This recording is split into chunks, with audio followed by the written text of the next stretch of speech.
අයිබෝන් තෙරුවන් සරණයි ඔබ හැම දෙනාටම. ඔබ මම අපි හැම දෙනාම ජීවත් වෙන මේ ජීව අජීව පරිසරය අපි හැමෝටම ඉතාම වටිනවා. මොකද පරිසරයෙන් තොරව ජීවී පැවැත්මක් පවත්වාගෙන යන්නට අපට පුළුවන්කමක් නැති නිසා. ලෝකයේ අද වෙනකොට පරිසරය පිළිබඳව වඩාත් කතා බහට ලක් වෙනවා, ලක් කරනවා. හැබැයි මේ පරිසරය පිළිබඳව ලෝක මට්ටමේ ජාත්‍යන්තර උනන්දු එහෙම නැත්නම් අපරදිග උනන්දුව ඇති වෙන්නේ 60 දශකයෙන් පස්සේ 1970න් පස්සේ එය වඩාත් දින ඒ වගේම වර්ෂයේ දින වෙන් කිරීම හරහා වඩාත් උද්දීප්ත කතා බහක් බවට පත් වෙනවා. ඒ කියන්නේ විශේෂ කතා බහක් බවට පත් වෙනවා. නමුත් බෞද්ධ දර්ශනය තුළ පරිසරය පිළිබඳව කතා බහ එහෙම නැත්නම් පරිසරය පිළිබඳව සංවාදය ඒ පිළිබඳව අනාගත දැක්ම ආරම්භ වන්නේ පරිසරය ඉතාම හොඳින් මීට වැඩිය ඉතාම ශාස්ත්‍රීයව තියෙන කාල වකවානුව තුළ. ඉතින් බෞද්ධ විග්‍රහය පරිසරය පිළිබඳව මොන ආකාරයෙන්ද දක්වා තිබෙන්නේ? බුදුදහම සහ පාරිසරික සංවේදීතාවය පිළිබඳව අපට කොහොමද කතා කරන්න පුළුවන්? අද ත්‍රිපිටකාභිවන්දනා වැඩසටහනේ මාතෘකාව බවට පත්වන්නේ බුදුදහම සහ පාරිසරික සංවේදීතාවය පිළිබඳව. ඒ සඳහා වැඩමවා වදාළ කැලණිය විශ්වවිද්‍යාලයේ සංස්කෘත හා පෙරදිග ශාස්ත්‍ර අධ්‍යයන අංශයේ ජ්‍යෙෂ්ඨ මහාචාර්ය එවැගේම නාගානන්ද ජාත්‍යන්තර බෞද්ධ අධ්‍යයන ආයතනයේ අධ්‍යයන උපදේශක මහාචාර්ය ඉන්දුරාගාරේ ධම්මරතන ගෞරවනීය ස්වාමීන් වහන්සේ සාදුකාර පවත්වමින් පාදාභිවන්දනයෙන් යුතුව নমස්කාර පූජාවෙන් අපි පිළිගන්නවා අද වැඩසටහනට අවසරයි හාමුදුරුවෝ. ඒ වගේම කැලණිය විශ්වවිද්‍යාලයේ පාලි හා බෞද්ධ අධ්‍යයන අංශයේ ජ්‍යෙෂ්ඨ කතිකාචාර්ය ආචාර්ය අරුණ කීර්ති ගමගේ ගුරුතුමාණන් බොහොම ආදරයෙන් ගෞරවයෙන් පිළිගන්නවා. අයිබෝන්.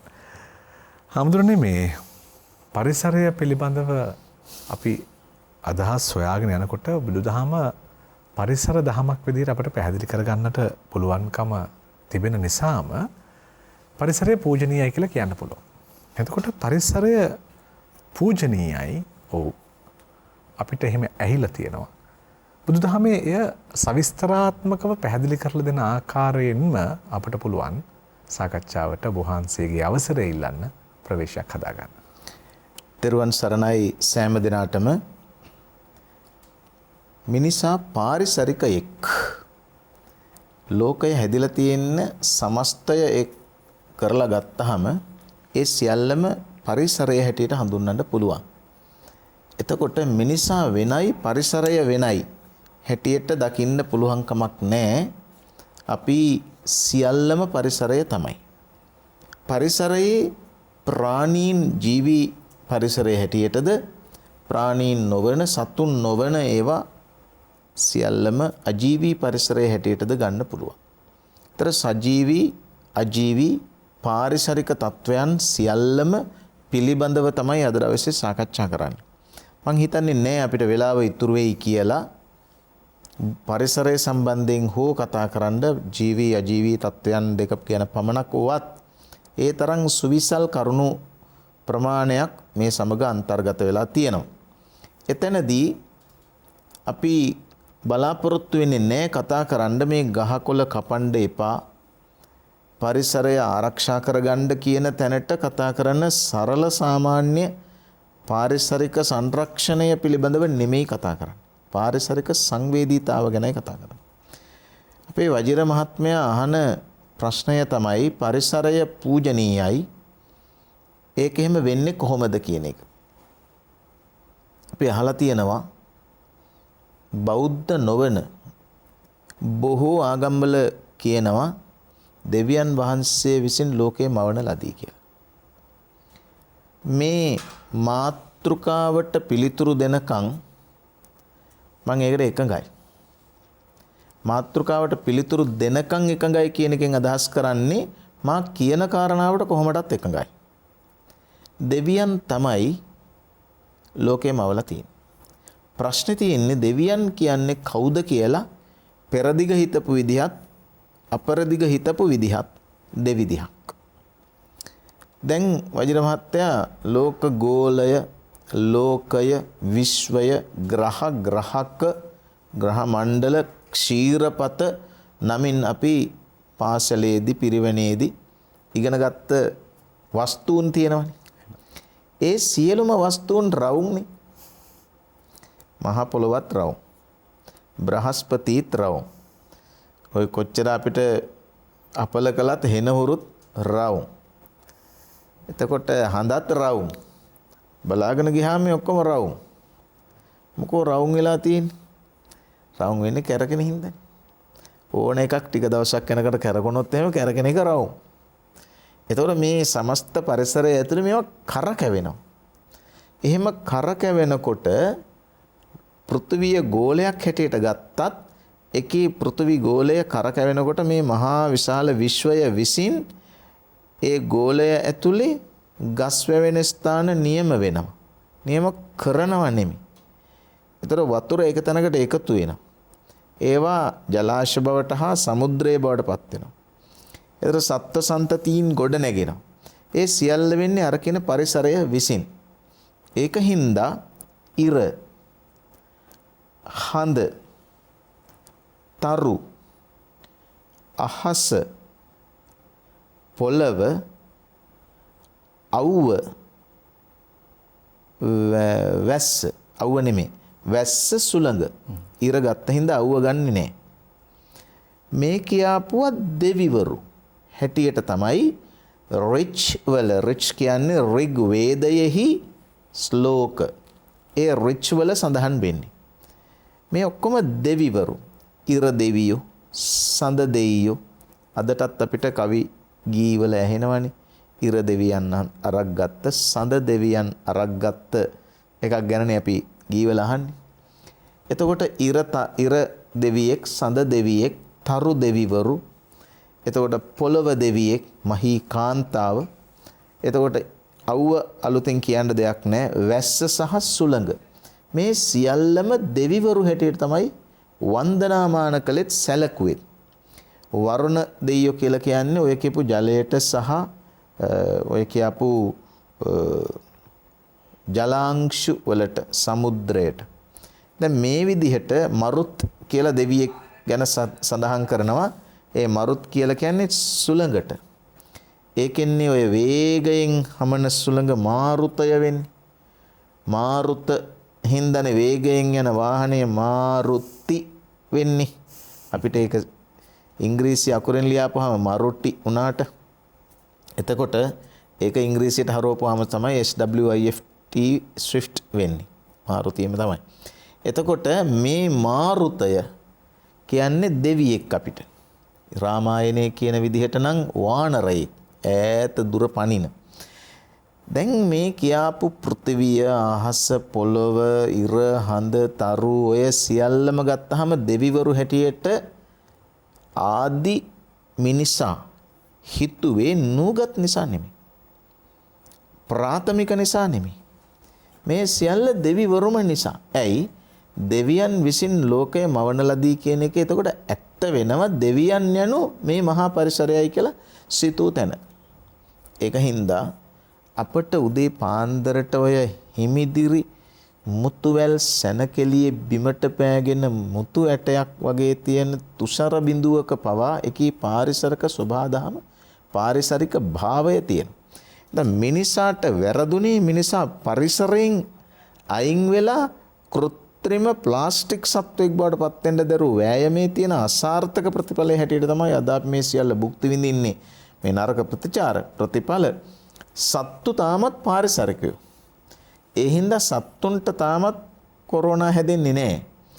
පාරිසරිකයන් නිසා අපි පරිසරයට එරෙහිව හෝ පරිසරයට පටිසෝතගාමී ගමනක ගමන් කරපු නිසා අපිට පරිසරය විසින් දඬුවම් දෙන තැනකට පත් වෙලා තියෙනවා. ඇත්තටම කිව්වොත් අපි ලෝකය ප්ලාස්ටික් වලින් වැහුවා. ලෝකය අපිව ප්ලාස්ටික් වලින් වැහුවා කියලා මම දැක්ක අන්තර්ජාලයේ කොහේ හරි තැනක කියලා තියෙනවා. අන්න ඒ තැනට ආවේ මේ පාරිසරික පූජනීයභාවය අතහැරපු හින්දා. ඒ හින්දා තමයි ඉරට වැඳ මිනිස්සු, හඳට වැඳ මිනිස්සු අදටත් පරිසරයට ගරු කරන්නේ. මම මෙතනදී මෙහෙම කිව්වට කමක් නැහැ. අපේ ආදිවාසීන් ඉන්නවනේ. ආදිවාසීන් කැමති ඒගොල්ලන්ට වැද්දෝ කියනවට ආදිවාසීන් කියනවට වඩා ඒක හරියට ජ්‍යෙෂ්ඨ පුරවැසියයි වැඩිහිටියයි අතර තියෙන වෙනස. ඉතින් වැඩිහිටියෝ කියනවට වඩා කැමති ජ්‍යෙෂ්ඨ පුරුෂයන් කියනවට වඩා කැමති වැඩිහිටියෝ හැටියට සලකනවනේ. ඒ වගේ මේ වැඩි ජනතාව එහෙම නැත්තම් අපිට හුරු පුරුදු අපි කැමති විදිහට කියනවා නම් ඒ ආදිවාසීන් අදටත් ඉරට වන්දනා කරන. හඳට වන්දනා කරන. ඉන්දියානුවන්ගෙන් අතිබහුතරයක් හින්දුන් අදටත් ඉර දෙයියෝ අදහන. අපේ දෙමළ ජනතාව ඉර අදහන. සඳ අදහන. අපි බෞද්ධයෝ හැටියට සඳ පුන් සඳ වූ පූර්ණමී දිනවල තමයි පෝය හැටියට සලකන්නේ. එතකොට චන්ද්‍රමාස ක්‍රමයට ගණනය කරපු රටක් තමයි අපි 60 පෑ ක්‍රමයකට ගණන් හදලා වගාවන් කරපු ජාතිය. අපේ හැම කෘෂිකාර්මික කටයුත්තක්ම ඇත්තටම කිව්වොත් පාරිසරිකයි. මට මෙතන අවසර නැහැ මගේ සිවුර දිග ඇරලා පෙන්වන්න. සිවුරක් දිග ඇරලා පෙන්වන්න පුළුවන් නම් පෙන්වන්න පුළුවන්. ඒ සිවුර වටේටම තියෙනවා මහ නියරක්. ඒ නියරේ හරි හතරස් නොවුනත් චතුරස්‍රාකාර රෙද්දක් සිවුර කියන්නේ. ඒකේ තියෙනවා වටේට මහ නියරක්, මැද්ද තියෙනවා අතු නියරවල්. ඒ අතු නියරවල් වල ලියදි 5ක්, නියරවල් අතු නියරවල් 4ක්. ඊට පස්සේ අතුරු නියරවල් තියෙනවා 4න් 4. මේ තියෙන්නේ මගධ රටේ කුඹුර. එතකොට සකල විද තේරීය પરම්පරාවට අයත් මහසඟ රුවන තම ගත දවටාගෙන තිබෙන මේ උතුම් අරහත් දජය යනු බුදුහාමුදුරුවන්ගේ කුඹුර. සුදවුන් කුඹුර. වප්මගුලේ කුඹුර. තර බුදු සමයට තවත් අටුවා ටීකා කුමටද අපි පාරිසරිකයි හෝ පාරිසරික නෙමෙයි කියලා සනාත හෝ අනාත හෝ කරගන්න කිසිදු වමනාවක් තියනවද? ඇඳගෙන ඉන්නේ කුඹුරක්. ඇඳගෙන ඉන්නේ කුඹුරක්. ඒ හින්දා ගහක් යට ඉපදිච්ච, ගහක් යට බුදු වෙච්ච, ගහක් යට පිරිනිවන් පාපු, ගස් යට වැඩිම කාලයක් ජීවත් වෙච්ච බුදු පියාණන් වහන්සේගේ දහම පාරිසරිකයි කියලා කියන්න තවත් අටුවා ටික අවශ්‍ය නැහැ. ඒ බුදු පියාණන් වහන්සේ දේශනා කළත් නොකළත් බුදු පියාණන් වහන්සේ ඒ විදිහට හැසිරුණත් නැතත් සමස්ත බෞද්ධ භාවය ඇතුලේ තියෙන්නේ පාරිසරික භාවෙම තමයි. ඒක නිසා සතා සීපාවා එක්ක ගහකොළ එක්ක එකට ජීවත් වෙච්ච මහා කරුණාව පදනම බවට පත් කරගත්ත මහා මෛත්‍රිය පදිනම බවට පත් කරගත්ත බෞද්ධයන්ට අවසරයක් නැහැ ජීවී අජීවී හිතානුකම්පී භාවයෙන් දශමයක්වත් ආපස්සට අඩිය ගන්න. ඒක නිසා පෙනෙන නොපෙනෙන දිඨාවා ඒ අද්දිඨා එච දූරේ වසන්ති අවිදූරේ ළඟ ඉන්න දුර ඉන්න අනුකතූල ඊ타මත්ම ක්ෂුද්‍ර ප්‍රාණීන්ගේ ඉඳලා වතුර බිඳුව අහස වලාව ඒ වගේම සුලං පොද දෙස පවා සානුකම්පිත දෘෂ්ටියකින් බලනු හැර අන් කිසිදු අවසරයක් බෞද්ධයෙකුට නැහැ. පරිසරය රැකගත යුත්තේ බෞද්ධ වීම සඳහා නොවේ. පරිසරය රැක ගැනීමේ වගවීම තියෙන්නේ බෞද්ධයන්ට පමණක් නෙවෙයි. ඒක නිසා පරිසරයේ නිර්මාණය බෞද්ධයන් නොවේ මිනිස්සු සත්වයෝ. ඒක නිසා සකල විද සත්වයන්, සකල විද මනුෂ්‍යයන් සහ සකල විද සත්වයන් පාරිසරිකයි එකිනෙකාට එරෙහි අවිගත් පිරිසක් නොවන තරමට ඔවුනොවුන්ගේ සුරක්ෂිතතාව ඔවුනොවුන් සතුව පවතී. හොඳයි, දැන් පරිසරය පිළිබඳව අපි සංකතන යෙදෙනකොට අපේ ගෞරවනීය ජ්‍යෙෂ්ඨ මහාචාර්ය හාමුදුරුවෝ පැහැදිලි කරලා දෙන මාර්ගයේ ගමන් කරනකොට දැන් ඔබ වහන්සේ පැහැදිලි කරලා දෙනවා බුදුදහමේ මේ සියලු සිද්ධීන් පරිසරයත් එක්ක බද්ධ වෙච්ච ආකාරය. තාම සරලව බාලාංශ පන්ති දරුවෙක්ගෙන් ඇහුවොත් පරිසරයත් එක්ක කොහොමද බෞද්ධ දර්ශනය බද්ධ වෙන්නේ කියලා ඔහු බෝසතාණන් වහන්සේගේ ඉපදීම පිළිබඳව ඒ වගේම සම්මා සම්බුද්ධත්වයේ පිළිබඳව සම්බුදු පරිනිර්වාණය ගැන කියපු තැනින්ම ඔහුගේ පිළිතුර සම්පූර්ණ වෙනවා. එතකොට මේ පරිසරය අපි යොදාගත යුත්තේ ආචාර්යතුමනි කොහොමද? දැන් පරිසරය යොදා ගන්න ඕන අපේ සතුට වඩවන අංගයක් විදියටද? එහෙම නැත්නම් කාම උද්දීපනයටද? එහෙම නැත්නම් අපේ කාම ආශාව ප්‍රහීන කරන්නට, එහෙම නැත්නම් මේ ආශාවල් නැති කළ දානද? මේ පරිසරයේ දෙපැත්තක් තියෙනවද? කොහොමද අපි මේ කාරණාව පැහැදිලි කරගන්නේ? ඔව්.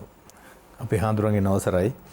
හොඳ ප්‍රශ්නයක් වජිරේ කියන්නේ දැන් පරිසරය දිහා බලලා ආසාව වැඩි කරන එක හොඳයි. අර දෙවෙනියට හප්පු එක මොකද්ද ඒක අර කාමය වැඩි වෙනවා කියවම මේක ටිකක් අමුතු එකක්. ඒක ඉතින් ඒ දෙකම කතා කරනවා ලෝකේ. පෙරදිග ලෝකේ.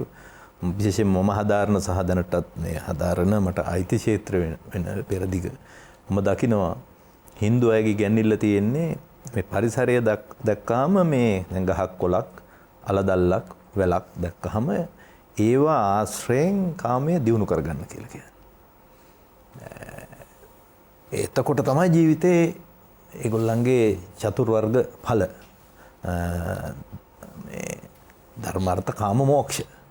එතකොට ඒව ලැබෙන්නේ එහෙමයි කියලා ඒගොල්ලෝ කියන. දැන් අපි ගත්තොත් උදාහරණයක් විදිහට අපි කවුරුත් දන්නවා හරි ප්‍රසිද්ධ ලංකාවේ සංස්කෘත භාෂාවෙන් ලියපු සංදේශ කාව්‍යයක් තියෙනවා කාලිදාසගේ මේඝදූතය. මේඝදූතය ලොකු දිග එකක් නෙමෙයි. මේ දිග කාව්‍යයක් නෙවෙයි. ඒකට ඒක මහා කාව්‍යයක් විදිහට සලකනවා. මෙන්න මේ මේඝදූතේ කියනවා ගස්වැල් දැක්කහම ලතාවක් දැක්කහම ඒ ලතාව වගේ කෙනෙක් හිතට මවා ගන්න. දැන් ලතාව වගේ තියෙන සාමාන්‍යයෙන් අපේ නෙවෙයිනේ ඒ කාන්තාවන්ගේ. නාරි දේහ ලාලිත්‍ය හිතා ගන්න දැක්කහම. ඊළඟට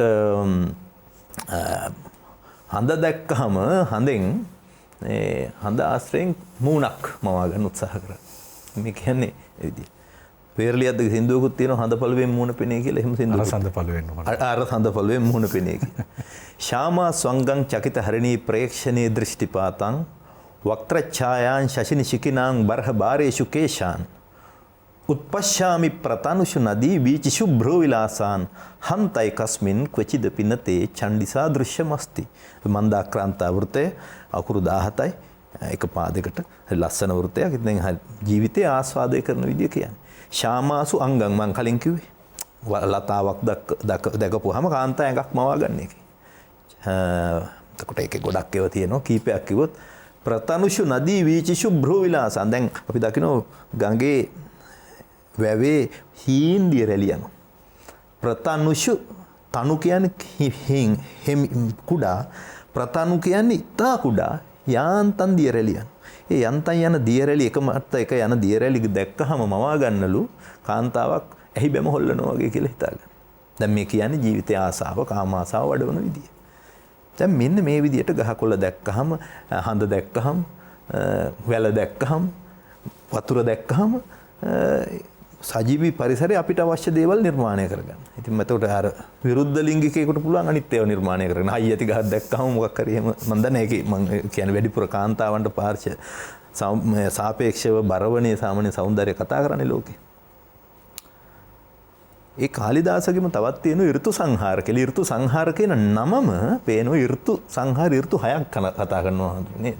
ඍතු 6ක් පුදුමයි. පුදුම සංවේදී කාලිදාසයේ 6 කොහොමද වෙන් කරගත්තේ කියලා. ඍතු 6ක් කතා කරනවා කියන්නේ එක ඍතුවක් මාස 2ක් වෙනවා. එහෙම තත්ත්වය. ඒකේ තියෙනවා ලස්සන මේ වනගොමු දැක්කහම මේ හොඳයි අතිවරේකටත් ඉන්න බෑ කාම ආසාවේ ඉස්සෙනවා කියලා. කුන්දයි සවිභ්‍රම වදූ හසිතාව දාතයි. උද්‍යෝතිතානි උපවනානි මනෝහරානි චිත්තං මුනේරපි හරන්ති නිවෘත්ත රාගං ප්‍රාගේව රාග මලිනානි මනාංසි යූ නම් අන්තිම පදයේ කිව්වේ චිත්තං මුනේරපි හරන්ති. මුනිවරයෙකුගේ හිත පවා යනවා. කලබල වෙන මොකටද මේ අර ලියගොම කුන්දයි සවිභ්‍රම වදූ හසිතාව දාතයි. සවිභ්‍රම කියන්නේ දැන් කාන්තාව එක එක විභ්‍රම පාන. විභ්‍රම කියන්නේ කතා කරන්නේ නැතුව අර මෙහෙන් දාන මේක කියන්නේ දාන ඇක්ෂන් කියලා කියන්නේ අන්න ඒවා. ඒක කතා කරන්නේ නැහැ. ඇහි බැමෙන් මූණෙන් සාත්වික අභිනය පානවා. ඒ සාත්වික අභිනය කතාවට වඩා හරි සංවේදී. තියුණුයි. එතකොට කුන්දයි සවි එතකොට ලියගොමු දැක්කහම මේ කොන්ද කැකුළු දැකපුවාම කියන්නේ සවිභ්‍රම වදු. මේ ඉන්නේ මේ කුමුදු මේ ගස් නෙවෙයි මල් නෙවෙයි තියෙන්නේ මේ කාන්තාව ඉන්නේ. මේව ගැන දැක්කහම අපි කියන්නේ චිත්තං මුනේරපි හරන්තේ නිවෘත්ත රාගං. රාගය නිවෘත්ත කරපු මුනිවරයාගේ හිතත් කලබල වෙනවා යන. දැන් මේ මොකද්ද වෙන්නේ? පරිසරය ආශ්‍රයෙන් කාමයේ උද්දීපනය වෙනවා. රාගේ රාග මලිනානි මනාංසි යූනාං. රාගයෙන් මත්වෙච්ච කොල්ලන්ගේ හිත නරක් වෙනවයි කියන එක අහන්න දෙයක්ද මේ පරිසරයේදී. මේක තමයි Hindu අය කියන්නේ. මම මේ කියන්නේ ඒගොල්ලෝ ජීවිතය ආස්වාදය කරන්න උගන්න විදිය. බෞද්ධ ක්‍රමයකට වෙනස්. බෞද්ධ ක්‍රම කියන්නේ ඔය පරිසරයේම දකින්න, ඕකම විඳින්න, ඒ තුල ඉඳගෙන රාගය ඒ පරිසරයේම තුල ඉඳගෙන ඔය සුන්දරත්වයේ දකිමින්ම කෙලෙස් අඩු කරන්න උත්සාහ ගන්න. උදාහරණයක් විදිහට කිව්වොත් අපි දකිනවා ආටානාටි සූත්‍ර දීඝනිකාය 3 වෙනි කොටස. දීඝනිකාය 3 වෙනි කොටසට කියන්නේ පාටික වර්ගය කියලා. ඒ පාටික වර්ගයේ ආටානාටි සූත්‍රය එනවා. ඒකේ එනවා භගවතෝ ශාවක බුද්ධ ශ්‍රාවකයෝ අරඤ්ඤානි වනපත්තානි පන්ථානි සේනාසනානි පටිසේවಂತಿ. කැලේ වානප්‍රස්ත වූ ප්‍රාන්ත සේනාසන ඇසුරු කරනවා. ඇයි? අපසද්දානි වැඩි සද්ද බද්ද නැහැ. අපනිග්ඝෝසානි ගෝසාවල් නැහැ. විජනවාතානි විජනවාතානි කියලා කියන්නේ ජනවාතයෙන් දූෂණය වෙලා නැහැ. දැන් විජනවාත කියන්නේ ජනවාතේ. දැන් ඔය මීටරයක දුර තියාගන්නේ කියලා දැන් කාලේ කතා වෙනවා. දැන් ඔය කතා කරන්නේ තේ විජනවාත තත්වයේ ඇති කරගන්න. දැන් ඔය කොච්චර කිව්වත් මේ එක පිරිසක් අහන්නේ නැහැ.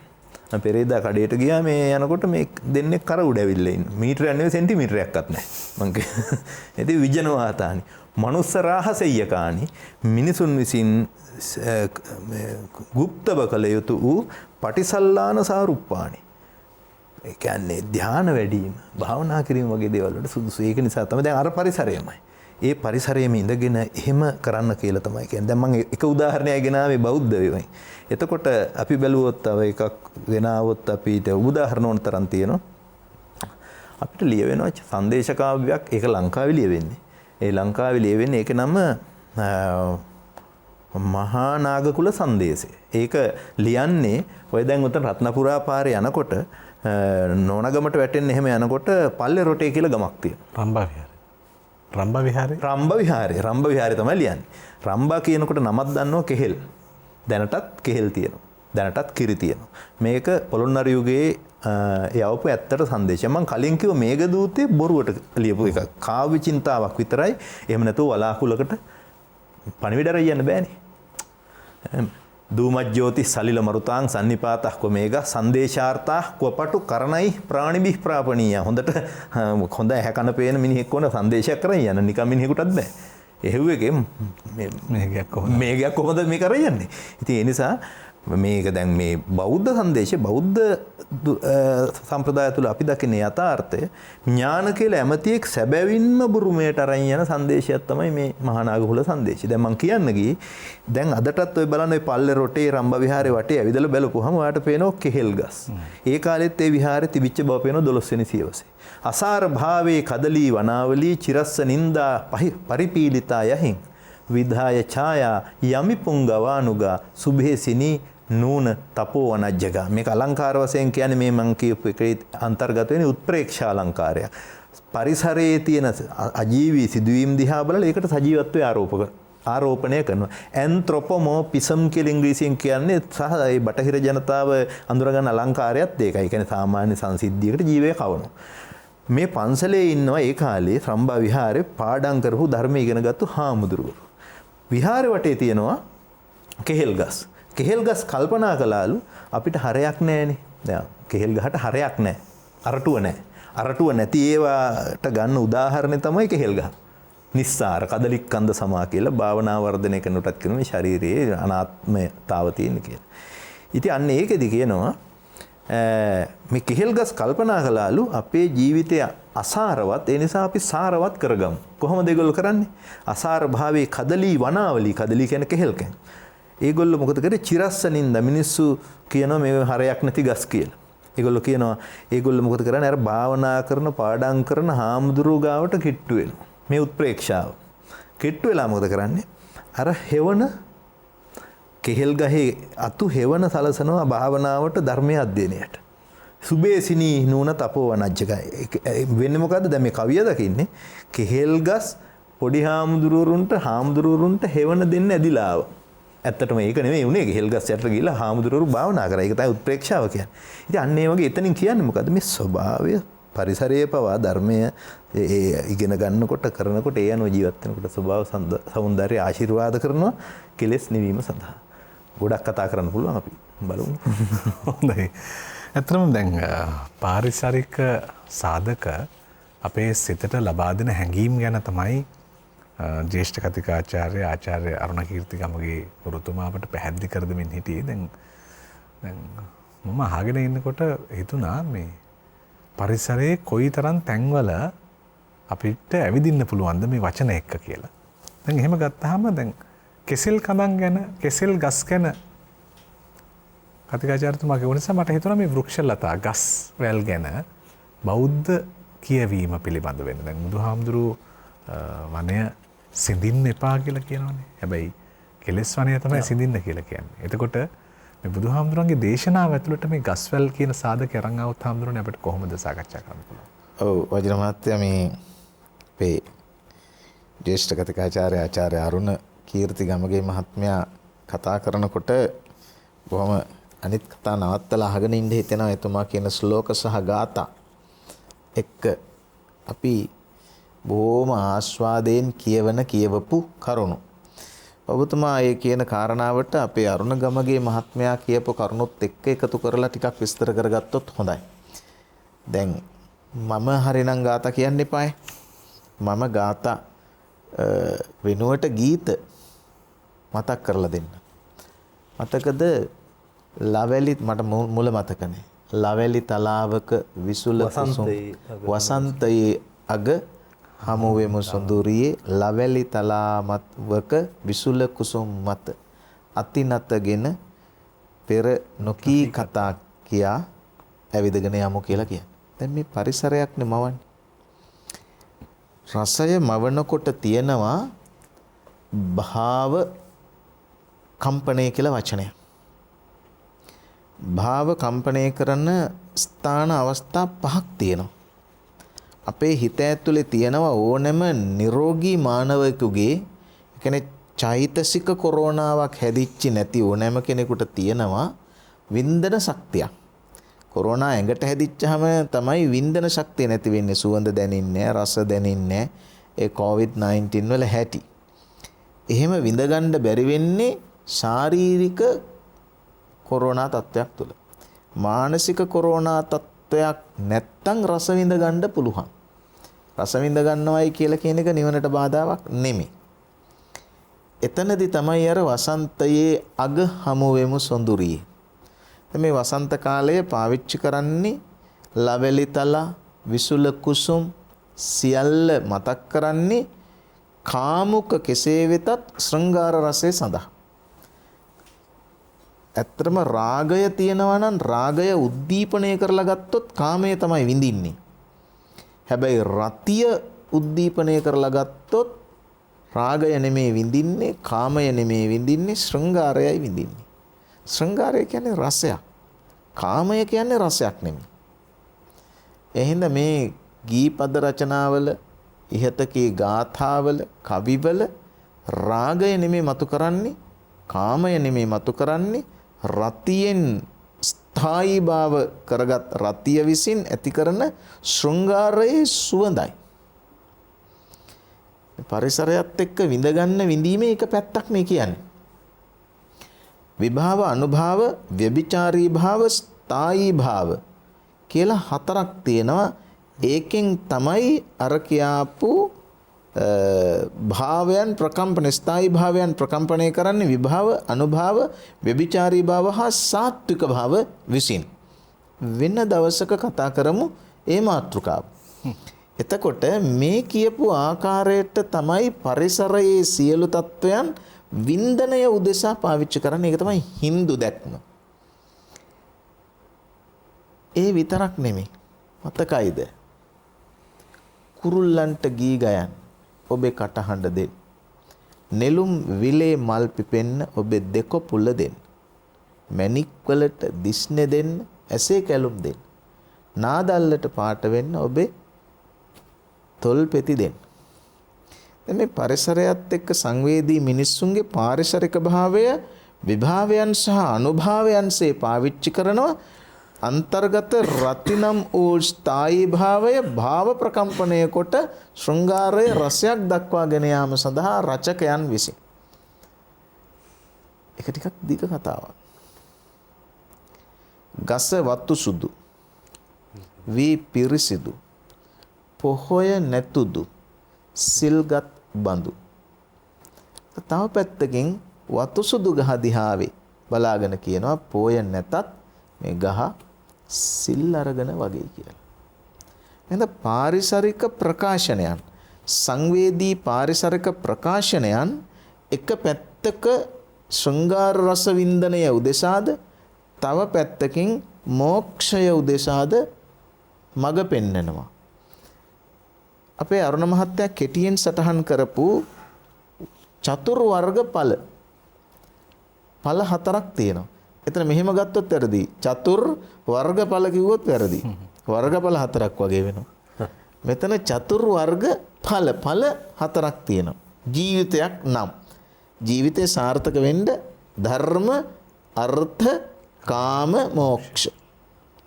එතකොට දැන් එක පැත්තකින් කාම අන්තිමට තියෙන කාම මෝක්ෂ දෙකෙන් කාම පැත්තටත් පරිසරය එක්කගෙන යනවා, මෝක්ෂ පැත්තටත් පරිසරයම අරගෙන යනවා මේ ප්‍රකාශනාවලිය තුල. අපේ සම්මා සම්බුදු පියාණන් වහන්සේ කොච්චර කාලයක් පරිසරයත් එක්ක වැඩ හිටියද කියලා අපේ අරුණ මහත්තයාගෙන් පස්සේ අහගමු. පරිසරයේ අංගයක් හැටියටම බුදු පියාණන් වහන්සේ වැඩ ඉන්නකොට වතුර පිළිබඳ බුදුහාමුදුරන්ගේ දේශනාවක් තියෙනවා. මහ පොළොවේ මැටි ගැන බුදුහාමුදුරන්ගේ දේශනාවක් තියෙනවා. සුළඟ පාවිච්චි කරන්න ඕන විදිහ ගැන දේශනාවක් තියෙනවා. හුළඟට දූවිලි දාන්න ඕන විදිහ නොදාන්න ඕන විදිහ ගැන සමයෙහි දේශනා තියෙනවා. මහ පොළොව පාවිච්චි කරන්න ඕන විදිහ කෙල ගහන්න ඕන නැත්නම් කෙල ගහන්න හොඳ නැති තැන් ගැන බුදුහාමුදුරුවෝ දේශනා කරලා තියෙනවා. එච්චරට පාරිසරිකයි. ලංකා ඉතිහාසයේ මිනිස්සු ලාංකේය සભ્યත්ව ඉතිහාසයේ මිනිස්සු ජලාශයකට බහින විදිහක් තිබුණා වජිර මහත්තයා. ඇත්තම කිව්වොත් වැවකට බහිනකොට එකපාරට වැවට බහින්නේ. වැවේ තියෙන්නේ වතුර. ඒක නිසා වැවට බහිනකොට ඉස්සර වෙලාම වැවට බැහැලා අත් දෙකෙන් වතුර මෙහෙම ගා අල්ලගෙන අල්ලලා අතින් වතුර තෙමාගෙන මෙහෙම කරලා තුන් පාරක් වැවට වන්දනා කරලා නෙවෙයි වැවට ගරු කරලා තමයි වැවට බහින්නේ. කිසි දවසක වැවේදි නාන ගමන් මුත්‍රා කරන්නේ නේ, වැවේදි කෙල ගහන්නේ නේ වතුරට. මං කියන්නේ මිනිසා පාරිසරිකයි. ඒක තමයි මේ තර්කය. පාරිසරික සංවේදී. අපිට මේ පරිසරයේ කිසි තැනකට එහෙම හානියක් කරන්න බෑ. ඉස්සර දර කඩන්න ගිය මිනිස්සු පොළොන්නරුවේ ඉතිහාසයේ සහ සભ્યත්වයේ විසින් අපිට දීලා තියෙන උරුමයන් මේවා. දැන් නිකන් හිතන්නකෝ වෙසක් කූඩු හදන්න අපිට ටියුෂන් පන්ති යන්න ඕනද? දන්සල් දෙන්න ටියුෂන් යන්න ඕනද? සරුංගල් හදන හැටි උගන්වනවද? එහෙම උගන්වන්නේ නැහැ. අපි දන්නේ කොහොමද? ඒක තමයි සભ્યත්වයේ ඥාන උරුමය කියලා කියන්නේ. ආන් ඒ වගේ සભ્યත්වයේ ඥාන උරුමය විසින් අපිට ලබා දීලා තියෙනවා වතුරට කෙල ගහන්නේ නැහැ කියන සංවේදී හැඟීමක්. ඒ හින්දා දූවිල්ලක්වත් දාලා ශබ්ද දූෂණයක්වත් වාත දූෂණයක්වත් කරන්න අපිට අයිතියක් නැහැ. ඇයි? අපි පරිසරයේ අංගයක්. ඔළුවට පුළුවන් ද කකුලට තුවාල කරන්න. කකුලට පුළුවන් ද අත තුවාල කරන්න. අතට පුළුවන් ද බඩ තුවාල කරගන්න. එම බෑ. ඒ වගේ පරිසරයේ එක අංගයකට පුළුවන් කමක් නැහැ තව අංගයක් විනාශ කරන්න. මම කියන්නේ මගේ බුදුහාමුදුරුවෝ දේශනා කළ සමස්ත දේශනාව අතරත කිසි තැනක නැහැ මේ මුළු ලෝකයේ තියෙන ගහකොළ සතාසීපාව අපිට අයිති කියලා. මෙහෙමත් කියන්න ඉඩ දෙන්න. මොකද්ද? බුදුදහම මානව හිතවාදී දහමක් නෙමෙයි. එහෙම කිව්වහම මාත් එක්ක එකපාරට එකඟ වෙන්නේ නැහැ. හැබැයි මම වඩාත් නිවැරදිව මේ ප්‍රකාශය නැවත කිව්වොත් පුනරුච්චාරණය කළොත් බුදුදහම බුදු දේශනාව මානව හිතවාදී දේශනාවක් පමණක් නෙවෙයි. ඒක සත්ව හිතවාදී දේශනාවක්. මානව හිතවාදය කියලා කියන්නේ ලෝකයේ ඉන්නා වූ සත්ව සහ සාක විශේෂයන් සියල්ලම මානවයා සඳහාය කියන අන්තර් මනසේ පිළිගැනීම මත ඉඳගෙන කරන කතාවක් මානව හිතවාදය කියන්නේ. මිනිසා ප්‍රමුඛයි. මිනිසා ප්‍රමුඛයි කියලා කියන එක වෙනුවට මානව හිතවාදී බොහෝ සංවිධාන සහ දේශනාවල තියෙන්නේ මානව අධිපතිවාදය. ඒකී මානව අධිපතිවාදයේ විසින් ගස්කොලන් තියෙන්නේ මානවයාට. සත්තු ඉන්නේ මිනිස්සුන්ට. ඕනම වෙලාවක කණ්ඩ කපණ්ඩ මරණ්ඩ අයිතිය මානවයාට තියෙන එක මානව ආධිපත්‍යය. මේකී මානව ආධිපත්‍යය වෙනුවට බුද්ධ දේශනාව බුදු සමය පිළිගන්නේ පාරිසරික ආධිපත්‍යයක්. එහෙනම් අපි සහජීවණයෙන් ජීවත් අපි පරිසරය රක්නාතාක පරිසරය අපිව රකින්න. ඒකින්ද තමයි බුදු පියාණන් වහන්සේ අලිත් එක්ක මුවොත් එක්ක ජීවත් වෙන්නේ. පළවෙනි දේශනාව දේශනා කරන්නේ අනුර මහත්තයා ඉසිපතනේ මිගදායි. මිග කියලා කියන්නේ මුව. තව තැනකදී දේශනා කරන්නේ ගිජ්ජ කූට පර්වතේ ගිජු කුළු. ඒතර ගිජු ලිහිණියෝ ඉන්නවා. සත්තු ගැන අපි වෙන දවසක කතා කරන. ඒ තරමට පාරිසරිකයි. ඊළඟට මල් ගැන ඕන තරම් දේශනා කරලා තියෙනවා. මල් වල සුවඳ උඩු සුළඟට යන තරම බුදුහාමුදුරුවෝ කතා කරනවා. වැහි බිඳුව ගැන කතා කරනවා. එතකොට තවත් මේ විදිහට ගත්තාම ඇත්තටම කිව්වොත් අර ක්ෂිතිජය ඉම තියෙන තැන ගැන බුදුහාමුදුරුවෝ කතා කරනවා. අපි නිවන ගැන දේශනා කරන හැම තැනකදීම පාරිසරික නිදර්ශන ගන්නවා බුදු පියාණන් වහන්සේ. යතා බුබ්බුලකං පස්සේ යතා පස්සේ මරීචිකං. දිය බුබුල පාරිසරික නිෂ්පාදනය. මරීචියට සිංහලෙන් කියන්නේ මිරිඟුව. ඒතර මිරිඟුව නිවනට සාක්ෂාත් කරගන්න නිදර්ශකයක් බවට පත් වෙනවා. පේන පිඬූපමං කායං. පෙන පිඬුවක් වගේ මේ කය සියල්ලම පාරිසරික නිර්මාණ. ඉතින් ඒකින්ද බුදුහාමුදුරුවන්ගේ නිවන තැවරී තියෙන ගෑවී තියෙන යම්කිසි භෞතික භාවයක් වෙයි නම් ඒ භෞතික භාවයන් සියල්ලම බුදු පියාණන් වහන්සේ පාවිච්චි කරනවා අභෞතික වූ විග්‍රහයක් උදෙසා. මේකත් කියන්නම් කෙටියෙන්. ඊට පස්සේ අපි අරුණ මහත්තයාගෙන් තොරතුරු අහගමු. අපි මල් පූජා කරනවානේ. මලේ වර්ණය, ගන්ධය, වන්න ගන්ධ ගුණෝපේත කුසුම සන්තතින් මේ මල් සන්තතිය මේ මල් සමූහය මල් වට්ටිය. ඒතර මේ මල් වට්ටිය මේ කුසුම සන්තතිය බුදුහාමුදුරුවන්ට පූජයාමි මුනින්දස්ස ශ්‍රීපාදයන් සරෝරුහේ හිසෙන් අරන් වන්දනා කරනවා. ඒ විදිහට මේ ගාථාව ඇතුලේ ප්‍රධාන කාරණා තුනක් තියෙනවානේ. එක වන්දනාවක් තියෙනවා. ඊළඟට තියෙනවා ප්‍රාර්ථනාවක්. මොකද්ද? කුසුම සන්තතින් පූජයාමි මුනින්දස්ස ශ්‍රීපාද සරෝරුහේ ඊගාට පූජේමි බුද්ධං කුසුමේ නනේන මේ අනේන කුසුමේන බුද්ධං පූජේමි මේ මල් වලින් බුදුන් පිදේවා කියලා ඊගාවට ප්‍රාර්ථනා කරනවා පුඤ්ඤේන මේතේන ලබාමි මොක්ඛං ඒතේන පුඤ්ඤේන මොක්ඛං ලබාමි. ඒතර පළවෙනියෙන් වන්දනාව දෙවෙනියෙන් ප්‍රාර්ථනාව. වන්දනාවයි ප්‍රාර්ථනාවයි දෙක ඉවර වුණාට පස්සේ මොකද්ද මේ මල් පූජාව අවසාන විග්‍රහයේදී ගෙනියන්නේ මේ පාරිසරික ලස්සන නිර්වාණය මල ගෙනියන්නේ කොතෙන්ටද?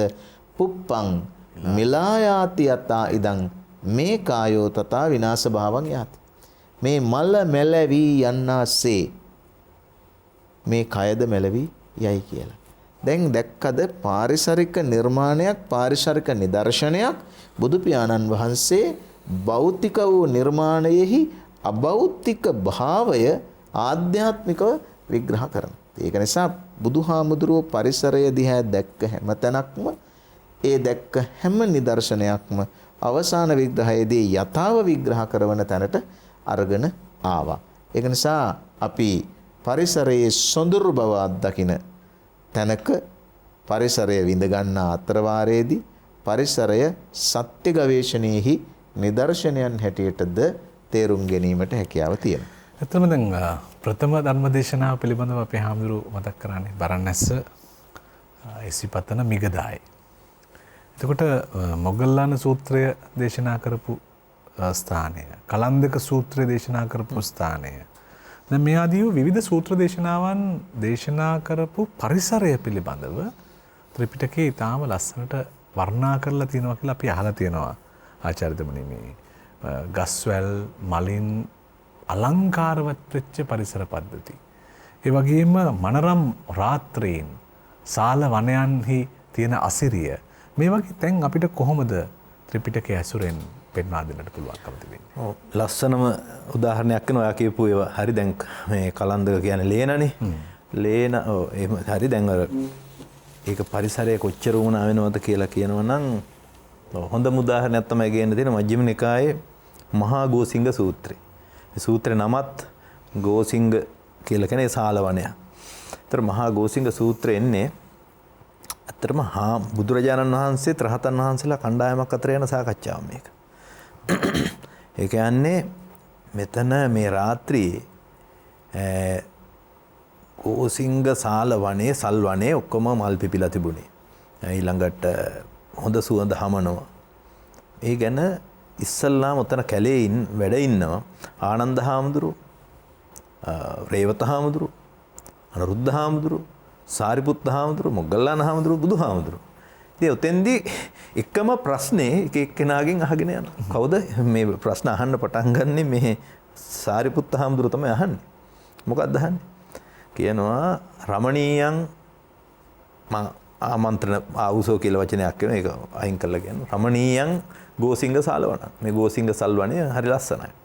සබ්බ පාලි පුල්ලා සාලා හැම පේලියම්ම පිපිලා මල් බැලුවා. දිබ්බා මඤ්ඤේ ගන්ධා සම්පවಂತಿ. දිව්‍යමය සුවඳ වගේ. දැන් මඤ්ඤේ කියන නිපාතේ හාමුදුරනේ සංස්කෘතවල තියෙන්නේ මඤ්ඤේ. ආහා දේවිස් පුට ශුන්‍යං මඤ්ඤේ. මඤ්ඤේ කියන එකයි පාලි මඤ්ඤේ කියන එකයි තේරුම් දෙකක්. පාලි මඤ්ඤේ කියන්නේ හංගිමි. මේ සංස්කෘත මඤ්ඤේ කියන්නේ හංගිමි. පාලි මඤ්ඤේ කියලා කියන්නේ වගේ. ඔක තමයි දෙකේ වෙනස. දැන් ඔතන දිබ්බා මඤ්ඤේ ගන්ධා සම්පවಂತಿ කියන්නේ දිව්‍යමය සුවඳ වගේමයි කිය. මොකද්ද මේ? සල් මල් පිපිලා රමණීයා එතන මුල කැලලක් කියන රමණීයා ආවුසෝ ගෝසිංග සාලවනං දෝසිනා රති. දෝසිනා කියන්නේ ජ්‍යොත්ස්නා. හඳ එළියෙන් මුළු වනයේම බබලනවා. එතකොට කියනවා දිබ්බා මඤ්ඤේ ගන්ධා සම්පවಂತಿ සබ්බපාලි පුල්ලා සාලා හැම පේලියක්ම පිපිලා දිව්‍යමය වගේ සුවඳ හමුනවා. එතකොට අහනවා කතං රූපේන බික්කුණා ගෝසිංග සාලවනං සෝබෙය. දැන් මේ කැලේ කොයි වගේ හාමුදුරු කෙනෙක්ද අපි අතරින් හිටි වඩා හොඳ මෙතෙන්ට ගැලපෙන්නේ කියලා ওই ප්‍රශ්නේ ඉස්සල්ලාම අහන්නේ ආනන්ද හාමුදුරුවෝගෙන්. ආනන්ද හාමුදුරුවෝ කියනවා මේක හොඳයි හොඳට බණ ඉගෙනගෙන බණ කියන හාමුදුරු කෙනෙකුට නියම කැලෑව මේක. ඒක විස්තර වෙන්නේ හරි ලස්සන වචන වලින්. මොකද්ද? බික්කු බහුසුතෝ හෝති සුතදරෝ සුත සම්නිචයෝ. හොඳින් දැනගත්ත. යේතේ ධම්මා ආදි කල්යාණා මජ්ජේ කල්යාණා පරියෝසాన කල්යාණා සාත්තා සව්‍යංජනා කේවල පරිපූර්ණම් බ්‍රහ්මචර්යම් පකාසෙන්ති තථා රූපාස්ස ධම්මා දතා හොන්ති වචසා ಪರಿචිතා මනසානුපෙක්කිතා දිට්ඨියා සුප්පටිවිද්ද. දැන් මේ වචන වලින් කිව්වේ වෙනම ධර්මය ගැන කතා කරන්න ඕන ටිකක් ධර්මය ඉගෙන ගන්න කොහොමද කියලා ඔක ඔක්කොම කියවුණා. ඒ කියන්නේ ධර්මය ආවට ගියාට ඉගෙන ගත්ත කෙනෙකුට නිසා ඔච්චර හොඳ පරිසරය ගැලපෙන්නේ නැහැ. ওই පරිසරය ගැලපෙන්නේ හොඳින් ධර්ම ඉගෙන ගත්ත කෙනෙකුට කොහොමද? දතා වචසා ಪರಿචිතා මතකයක් තියෙනවා. මනසානුපෙක්කිතා ඒවා හොඳින් මෙනෙහි කරන දිට්ඨියා සුප්පටිවිද්දා ඒ පොතේ තියෙන කාරණේ ඒ විදිහටම නෙමෙයි තමන් වටහාගෙන කියන අන්න ඒ වගේ හාමුදුරු කෙනෙකුට කැලේ ගැලපෙනවා කියන. එහෙම ගැලපෙලා නිවැරදිව ධර්මයේ දේශනා කරන කෙනෙකුට මේ කැලේ ගැලපෙනවා. එහෙම කියලා ওই ප්‍රශ්නෙම සාරිපුත්ත හාමුදුරුවෝ අහනවා අනුරුද්ධ හාමුදුරුවෝ. අනුරුද්ධ හාමුදුරුවෝ මොකද දිබ්බ දිවස් ඇත්තවුන් අතරින් අග්‍රස්ථානයි. උන්වහන්සේ කියන්නේ මේ කැලේ හොඳයි දිවස් ඇත්තවුන් අතරින් එහෙම ඉන්න කෙනෙකුට හොඳයි. ඔහොම කවුරුත් කියන් යනවා. අන්තිමට මුගලන් හාමුදුරුවෝගෙන් ගන්නවා.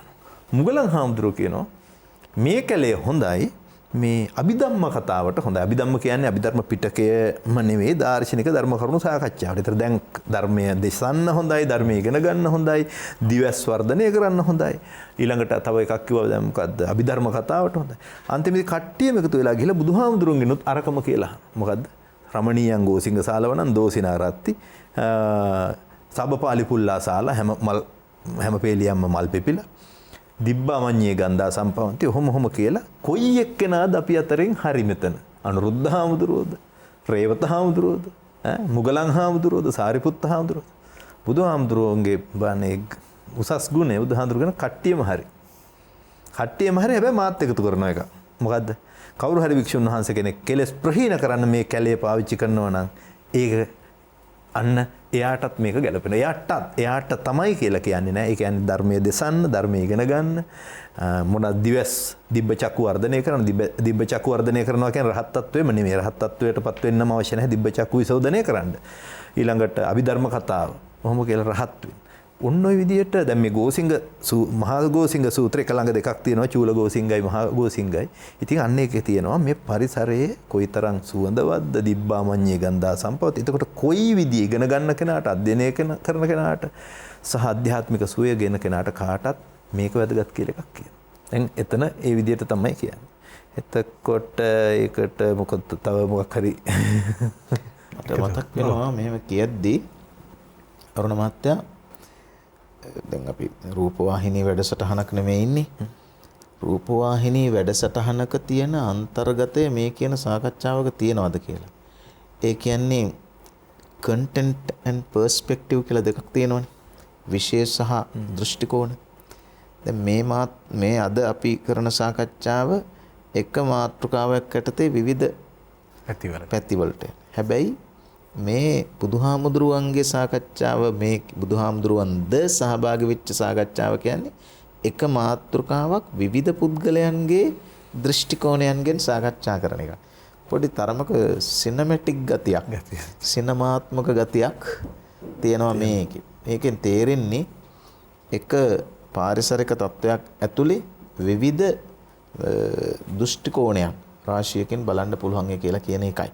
එකම පරිසරයේ කොහොමද එක එක්කෙනාට බලපාන විදිය ඇත්තටම ගහක් ගත්තත් හුළඟක් ගත්තත් වැස්සක් ගත්තත් අපි එක එක්කෙනා දකින එක එක විදිහටනේ.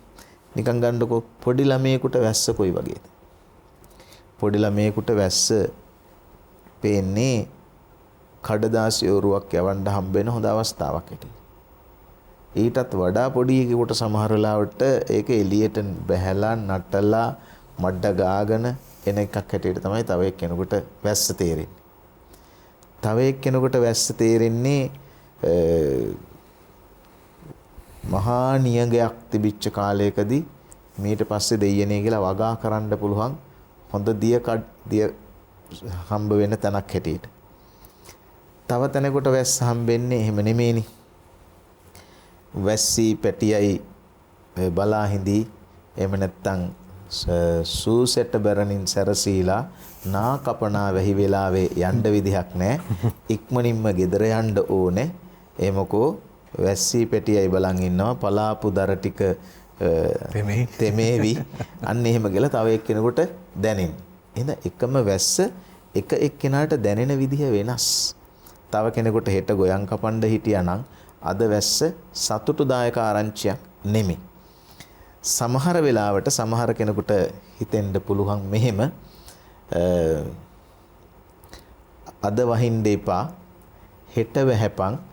ඒකට හේතුව හෙමින් ඇවිද යමි කෙසේ තන නිල්ලේ ගොහරු හැදෙයි කතා නැතිව අනන්තයට ඉගිල යමි කෙසේ. ඒක නිසා හිත මිතුරු සුළඟ ළඟ එන වැහි වලාවට කියන් වහින්න එපා කියලා.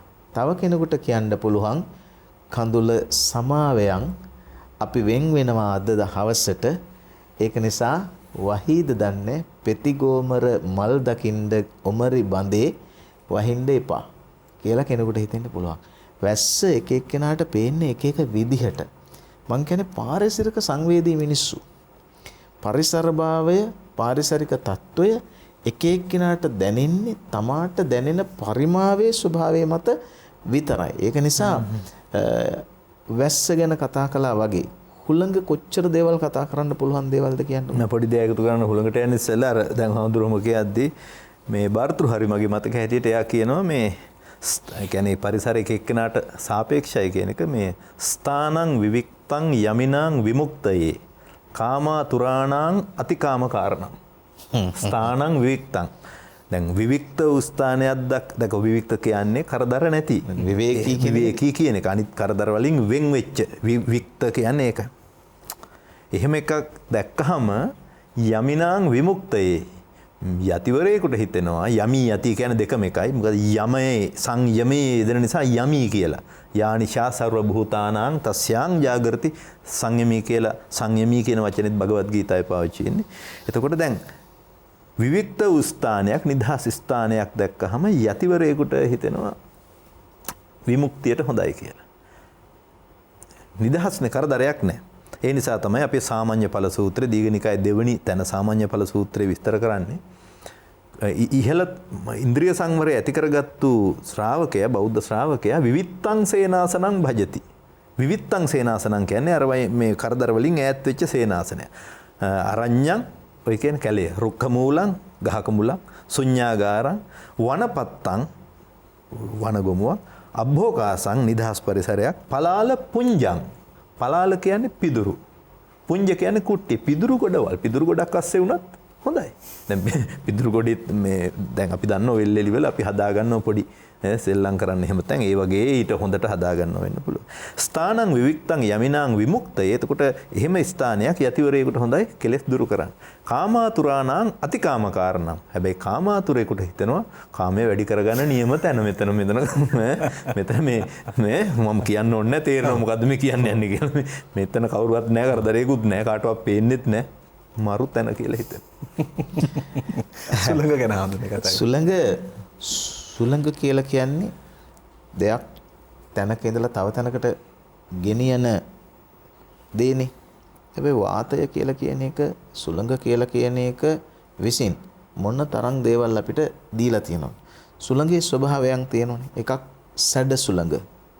සැඩ සුළඟ කියලා කිව්වම මතක් වෙන්නේ චිත්‍රපටිය. සැඩ සුළඟ එනවා. ඔව්.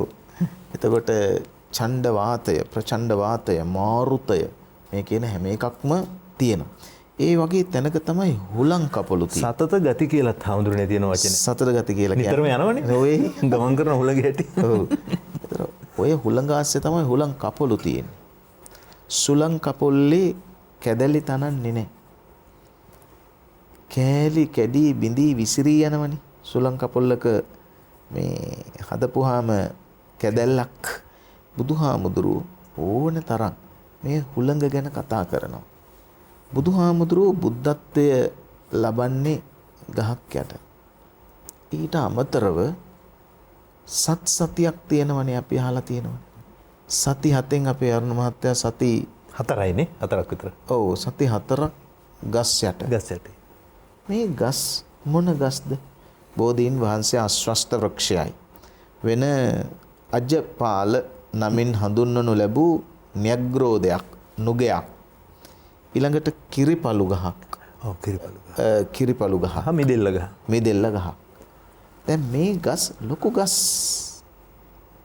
හොඳට හොයාගෙන බලාගෙන ගියාම මේ ගස් හානිකර ගස් නෙමෙයි. අර මහත්තයා ඇත්තටම පොල් ගහක් වගේ යට එහෙම නෑ නේද? එහෙම නෑනේ. දැන් මේ හාමුදුරුවෝ කියන්නේ ඒ කියන්නේ දැන් 820 බුදුවරු ඉන්නවනේ. 820 බුදුවරුන්ගෙන් බුදු වෙච්ච වෘක්ෂ බලපුවාම නේද හාමුදුරුවනේ? ඔව්. අර පොල් ගස් වගේ ඒවයි යට දූරියන් ගසට බුදුනේ නෑනේ. මං කියන්නේ දැන් ඒක අපි දන්නවා පළවල් ගහ යටම මගේ කල්පනා හිට බුදුරු තුන්නමක් හතරමක් පළවල්. ඔව්. උණ ගස් යට. ඇසතු ගහ යට. මිදෙල්ල ගහ යට. නුග ගහ යට. ඔය ගස් වල ගෙඩි හැදිලා ඔලුවට වැටෙන වගේ ගස් යට නෙමෙයි බුදු වෙලා තියෙන්නේ. කිරිපලු පොඩි ගෙඩිනේ තියෙන්නේ. ඒ කියලා කියන්නේ සපත්තපල බෝජී කාලයක් ආවනේ. බුදු පියාණන් වහන්සේට සපත්තපල බෝජී කියලා කියන්නේ ආහාර ගන්නකොට අත දිග ඇරෙන මානයේ වැටෙන ගෙඩි ආහාරයටගෙන වළඳලා ජීවත් වෙන කාලයකුත් එනවා ආවා. එතකොට කණ්ඩ පුළුවන් ගෙඩි තියෙන ගහක් එක්ක තමයි මේ ජීවිතේ ගෙනියන්න පුළුවන්කම තියෙන ගස් යට තමයි බුද්ධත්වයේ ලැබලා තියෙන්නේ. ඒ වගේම තමයි මේ වනාන්තර බුදුහාමුදුරුව ඇවිදපු වනාන්තර දිහා බලාපුවාම මේවා එක්කෝ වනාන්ත නේද වචනේ? වනාන්තර නෙමෙයි. වනාන්ත එහෙම නැත්නම් වන එහෙම නැත්නම් අඩවි. මේ තුනම සිංහලට එන්නේ පාලියෙන් නැත්නම් සංස්කෘතෙන්. වන තියෙනවා වනාන්ත තියෙනවා වනාන්තර එහෙම නෙමෙයි. වනාන්ත තියෙනවා ඊගාවට අඩවි තියෙනවා. ඒවා ඔක්කොම වෙනස් එකකට එකක් ටිකක් කැලේ කියන වචනේ එන්නේ පාලියෙන් නෙමෙයි. ඒක සිංහල නිෂ්පන්න රූපයක්. එතකොට අඩවිය කියලා කියන්නේ කැලේ විතරක් නෙමෙයි. අඩවිය කියන එක ප්‍රමාණයෙන් විශාලයි. අඩවියක් ඇතුලේ ගල් කුළු තියෙනවා. අඩවියක් ඇතුලේ විශාල මොනවද ගල් ගුහා තියෙනවා. අමුතු සත්ව විශේෂ ඉන්නවා. ඒ අඩවිය. ඒ අඩවිය ඇත්තටම අපිට අඩවි වුණාට පාලියෙන් එන්නේ සංස්කෘතෙන් එන්නේ අටවි කියලා. වින්ද්‍යා කියලා කියන මහා ඝන වනාන්තරය අටවි නමින් තමයි සංස්කෘතයෙන් හඳුන්වන්නේ වින්ද්‍යා අටවි කියලා. අටවි කියන එක තමයි ලංකාවට අපිට එන්නේ සිංහලට අද ඇවිදින් තියෙන අඩවි කියලා. අඩවි කියන්නේ විශාල දුර්ග මාර්ග සහිත ගල්කුළු සිකරයන් සහිත ලොකු ගස් කුඩා ගස් විවිධ සත්තු ජීවත් වෙන තැනක්. ඒ හින්දානේ අඩවි කියන වචනේ දාන්නේ වෙබ් වලටත්. වෙබ් අඩවිනේ. ඒක රූඩියක් වෙලා දැන්. ඒක රූඩියක් වෙලා. ඒතර ඒ කියලා කියන්නේ මහ විශාල හිතාගන්න බැරි තරම් ඝන වනාන්තරයක් ඒක. කොහෙන් යනවද මොනව වෙනවද කවුරු ඉන්නවද මොකක්වත් දන්නේ නැහැ. ඉතින් මං කියන්න හැදුවේ මේ කියාපු ඝන වනාන්තරයක් ඇතුලේ අර කියාපු චූටි ගස් ලොකු ගස් එක බුදුහාමුදුරුව ලස්සන මොනවද නිදර්ශන උපමා හැමත් ගන්නවා. බුදුහාමුදුරුව ගන්නවා ගස් එකට බැඳිලා තියෙනවා නම් හුළඟට වැටෙන්නේ නැහැ. මල නිදර්ශනයට ගන්නවා වගේ. අපිත් ගත්ත ලංකාවේ මිනිස්සු. වැස්ස ගත්තා. වැස්ස ගන්නකොට වැස්සට කොහොමද කිව්වේ? මොරසූරන වැහි. මොරසූරන වැස්සේ කිම මොර දෙන්නේ මිනිබිරියේ. එතකොට මොරසූරන වහිනවයි කියලා කියන්නේ මොකද්ද? වැස්ස වහිනකොට මොර ගහේ පොඩි ගෙඩි. ගහ ලොකු වුණාට මොර ගෙඩි පොඩිනේ. ඒතර පොඩි මොර ගෙඩි හේදිලා වැටෙනවා. එතකොට මොරසූරන වැහි. පළු වැටෙන වැහි. එහෙම වැසි තියෙනවා. නාකපන වැහි. නාකපන වැහි. නාකපනා වැහි වහින වෙලේනේ එන්නේ. එතකොට ආන් එහෙම පාරිසරිකව මේ සියල්ල දිහා බැලුවේ. හුලං දිහා බලනකොට බැලුවේ මොන හුලඟද කියලා. මොන විදිහටද හුලඟට නම දැම්මේ කියලා. පාරිසරික තත්වයක් තමයි දැම්මේ. ඔය නිරිත දිග මෝසම් සුලං වගේ නම් නෙමෙයි ඒවක දාලා තිබුණේ. ඒක නිසා ඊටාම කුඩා දේ ඉඳලා ලොකු දේ දක්වා වැස්ස, අවුව, හුළඟ සියල්ලම පාරිසරික තත්ත්වයන් එක තමයි දැක්කේ. මම මෙතනදී තව එක චූටි වචනයක් විග්‍රහ කරන්නම් මේකට අදාළ හින්දා. අපි දන්නවා ජ්‍යොතිර්ශාස්ත්‍ර කියලා ශාස්ත්‍රයක්.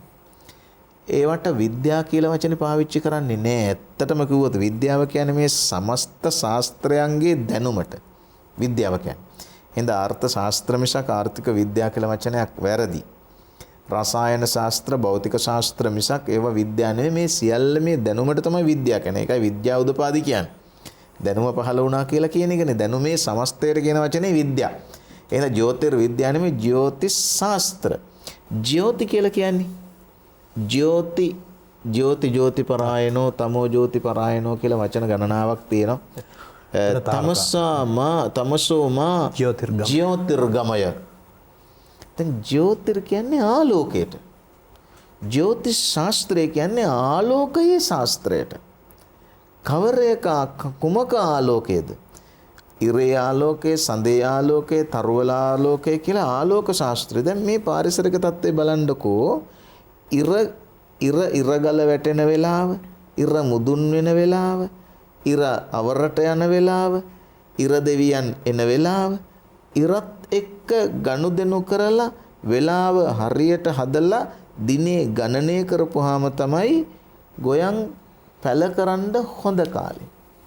ඉතින් පාරිසරික නැද්ද? ඒතර පාරිසරික කෘෂිකර්මයක් මිසක් වෙන කෘෂිකර්මයක් ලෝකේ තියෙන්න පුළුවන්ද? ඇත්තටම කිව්වොත් කෘෂි කර්මයක් නෙමෙයි තිබුණේ. ඉස්සර තිබුණේ කෘෂි ධර්මයක්. කෘෂි ධර්මය. මේ කෘෂි ධර්මයත් එක්ක තමයි සංස්කෘතියක් ගොඩනගන්නේ. ඒකට කියන්නේ කෘෂි සංස්කෘතියක්. ඒ කෘෂි සංස්කෘතිය තමයි කාවි ගී සියල්ලම එන්නේ. ඒ කෘෂි සංස්කෘතිය තමයි පස්සේ කාලෙකදී මල කරදරයක් හැටියට සැලකුවට පස්සේ වෙන්න ඇති කෘෂි කර්මයක් වෙන්නේ. දැන් ඒ කෘෂි කර්මය වෙන කාලේ වෙනකනුත් මඩ නියර මේ සියල්ලම පාරිසරික සංවේදී තැන් හැටියට මිනිස්සු සැලකුවා. හැබැයි පස්සේ මොකද වුනේ? කෘෂි විද්‍යාවක් බවට පත් වුණා. කෘෂි විද්‍යාවක් බවට පත් වුණාට පස්සේ ඒක තියෙන විද්‍යාගාරේ. දැන් තියෙන්නේ පොත්පත් අරන් බලන්න පුළුවන් පාසල් වල උගන්වන්නේ කෘෂි තාක්ෂණය. නැත්තම් කෘෂි තාක්ෂණ වේදය. ඒතර කෘෂි කර්මය නෙමෙයි. ඒකට කියන ගොවිතැන කියන නිෂ්පන්න සිංහල වචනේ. ගොවි. කෘෂි කියන්නේ පාලියෙන් ආපු සංස්කෘතෙන් ආපු තත්සම තද්භව රූපයක්. ගොවි කියන්නේ නිෂ්පන්න ලංකාවේ අපි කියන වචනය. මේ සකල විද පාරිසරික තත්වයන් මිනිසාගේ ශරීරයට උවමනා විදියට හදාගන්න එකට තමයි කෘෂි සංස්කෘතිය කියලා කිව්වේ. ඒක විද්‍යාත්මක කරලා තාක්ෂණික කරාට පස්සේ තමයි කෘෂි තාක්ෂණ වේදය කියන වචනේ එන්නේ. ඒක එන්නේ විද්‍යාගාරවල. මිසක් කෘෂි තාක්ෂණය මහ පොළවේ නෑ. ඒ හින්දා තමයි කෘෂි තාක්ෂණ වේදීන්ගේ ඇඟේ මඩ නැත්තේ. ඒ හින්දා තමයි කෘෂි උපදේශකවරු වෙනමයි ගොවියෝ වෙනමයි ඉන්නේ. ගොවියා හොඳ වෙලාවට කෘෂි තාක්ෂණය දන්නේ නැහැ. හැබැයි ගොවිතැන දන්නෙත් නැහැ කෘෂි තාක්ෂණ වේදීන් විසින්. මේක තමයි පාරිසරික සංවේදීතාවෙන් තොර තැනක ජ්‍යොතිෂ ශාස්ත්‍රය නිග්‍රහයට ලක් වෙනවා. ඒ වගේම තමයි වතුර පාලනය කරනවයි කියලා කියන එකත් බුදු පියාණන් වහන්සේ බලන්නකො උද්දකං හේනයන්ති නෙත්තිකා උසුකාරා නමයන්ති තේජනං දාරුං නමයන්ති තච්චකා. මේ නිදර්ශන වශයෙන් අරගන්න. කපුගේ මහත්තයා කියන්නේ දියාලුව දිය හරවා වේලි තන කියලා ඒ ගාතාවම තමයි. මේ කියන්නේ ජලය ගමන් කරන විදිහ පාරිසරිකයි. ජලය ගමන් කරන විදිහට ඇලවල් කපනවා මිසක් ඇලට ඕන විදිහට ජලය ගමන් කරවන්න බෑ. සකල විද පාරිසරික තත්වයන්ට එරෙහිව යන සකල විද සංවර්ධන යෝජනා අසාර්ථකයි. ලෝකයේ වැව් 33000ක් ගබඩා තිබිච්ච රටක් මේක. අපේ රටේ බැංකු වශයෙන් තිබුණේ ජලය, ජල ගබඩා, ජල බැංකු. ඒවට තමයි වැව් කියලා කිව්වේ. 33000කට ආසන්න ප්‍රමාණයක් මේ රටේ තිබුණා. මේවා අදටත් ඉතුරු වෙලා තියෙනවා. අවුරුදු 2500ක් තිස්සේ වැව් රැකෙන්නේ ලංකාවේ ඔය යුප්‍රටිස් ටයිග්‍රීස් ගංගා නිම්න ජලාධාර සහිත සමහර රටවල් වල තිබිච්ච සමහර වැව් සෝබාදහම විසින් තිබුණු තැනක් හොයාගන්න බැරි වෙන්නම මකලා දාන්නේ හේතු දෙකක් නිසා. අපේ වැව පාරිසරිකයි. සංස්කෘතික නිර්මාණයක්. පරිසරයට උචිත විදියට හැදිච්ච එකක්. බලහත්කාරයෙන් බැමි දාලා ඩෑම් දාලා ඒ ඩෑම් වලින් හදපු එකක් නෙමෙයි. ඒ හින්දා පරිසරයට ඕන විදිහට මිනිස්සු සංවේදී වෙනවා මිසක් මිනිස්සුන්ට ඕන හැටියට පරිසරය සංවේදී කරගන්න බෑ. අපිට ඕන විදිහට මේ අඩවි කපණ්ඩයි අපිට ඕන විදිහට වනාන්තර විනාශ කරන්නයි නීතියට ඕන හිදියට වනාන්තර වවණ්ඩයි එහෙම පුළුවන් කමක් නැහැ. උසාවි නියෝගයක් මත වනාන්තර තිබුවට කමක් නැහැ මං කියන්නේ එහෙම නෙමෙයි. නමුත් ඇත්තම කතන්දරේ ගත්තොත් අපි පරිසරයේ අංගයක් මිසක් පරිසරය අපේ අංගයක් නෙමෙයි. ඒක හින්දා අපි පරිසරයට අනුගත විය යුතුයි. අපට පරිසරය අනුගත විය යුතුයි කියලා කියන්න බෑ.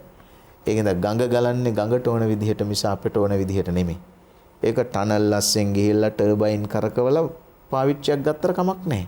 හැබැයි ගලන ගඟක් ඒ ගලන්නා වූ ගඟට සාපේක්ෂ දියුණුවක් ලබා දුන්නොත් මිසක් අපිට ඕන හැටියට පරිසරය ඇත්තටම කිව්වොත් හිතුවක්කාර පාරිභෝගිකයෙක් වශයෙන් පාවිච්චි කරන්න බෑ.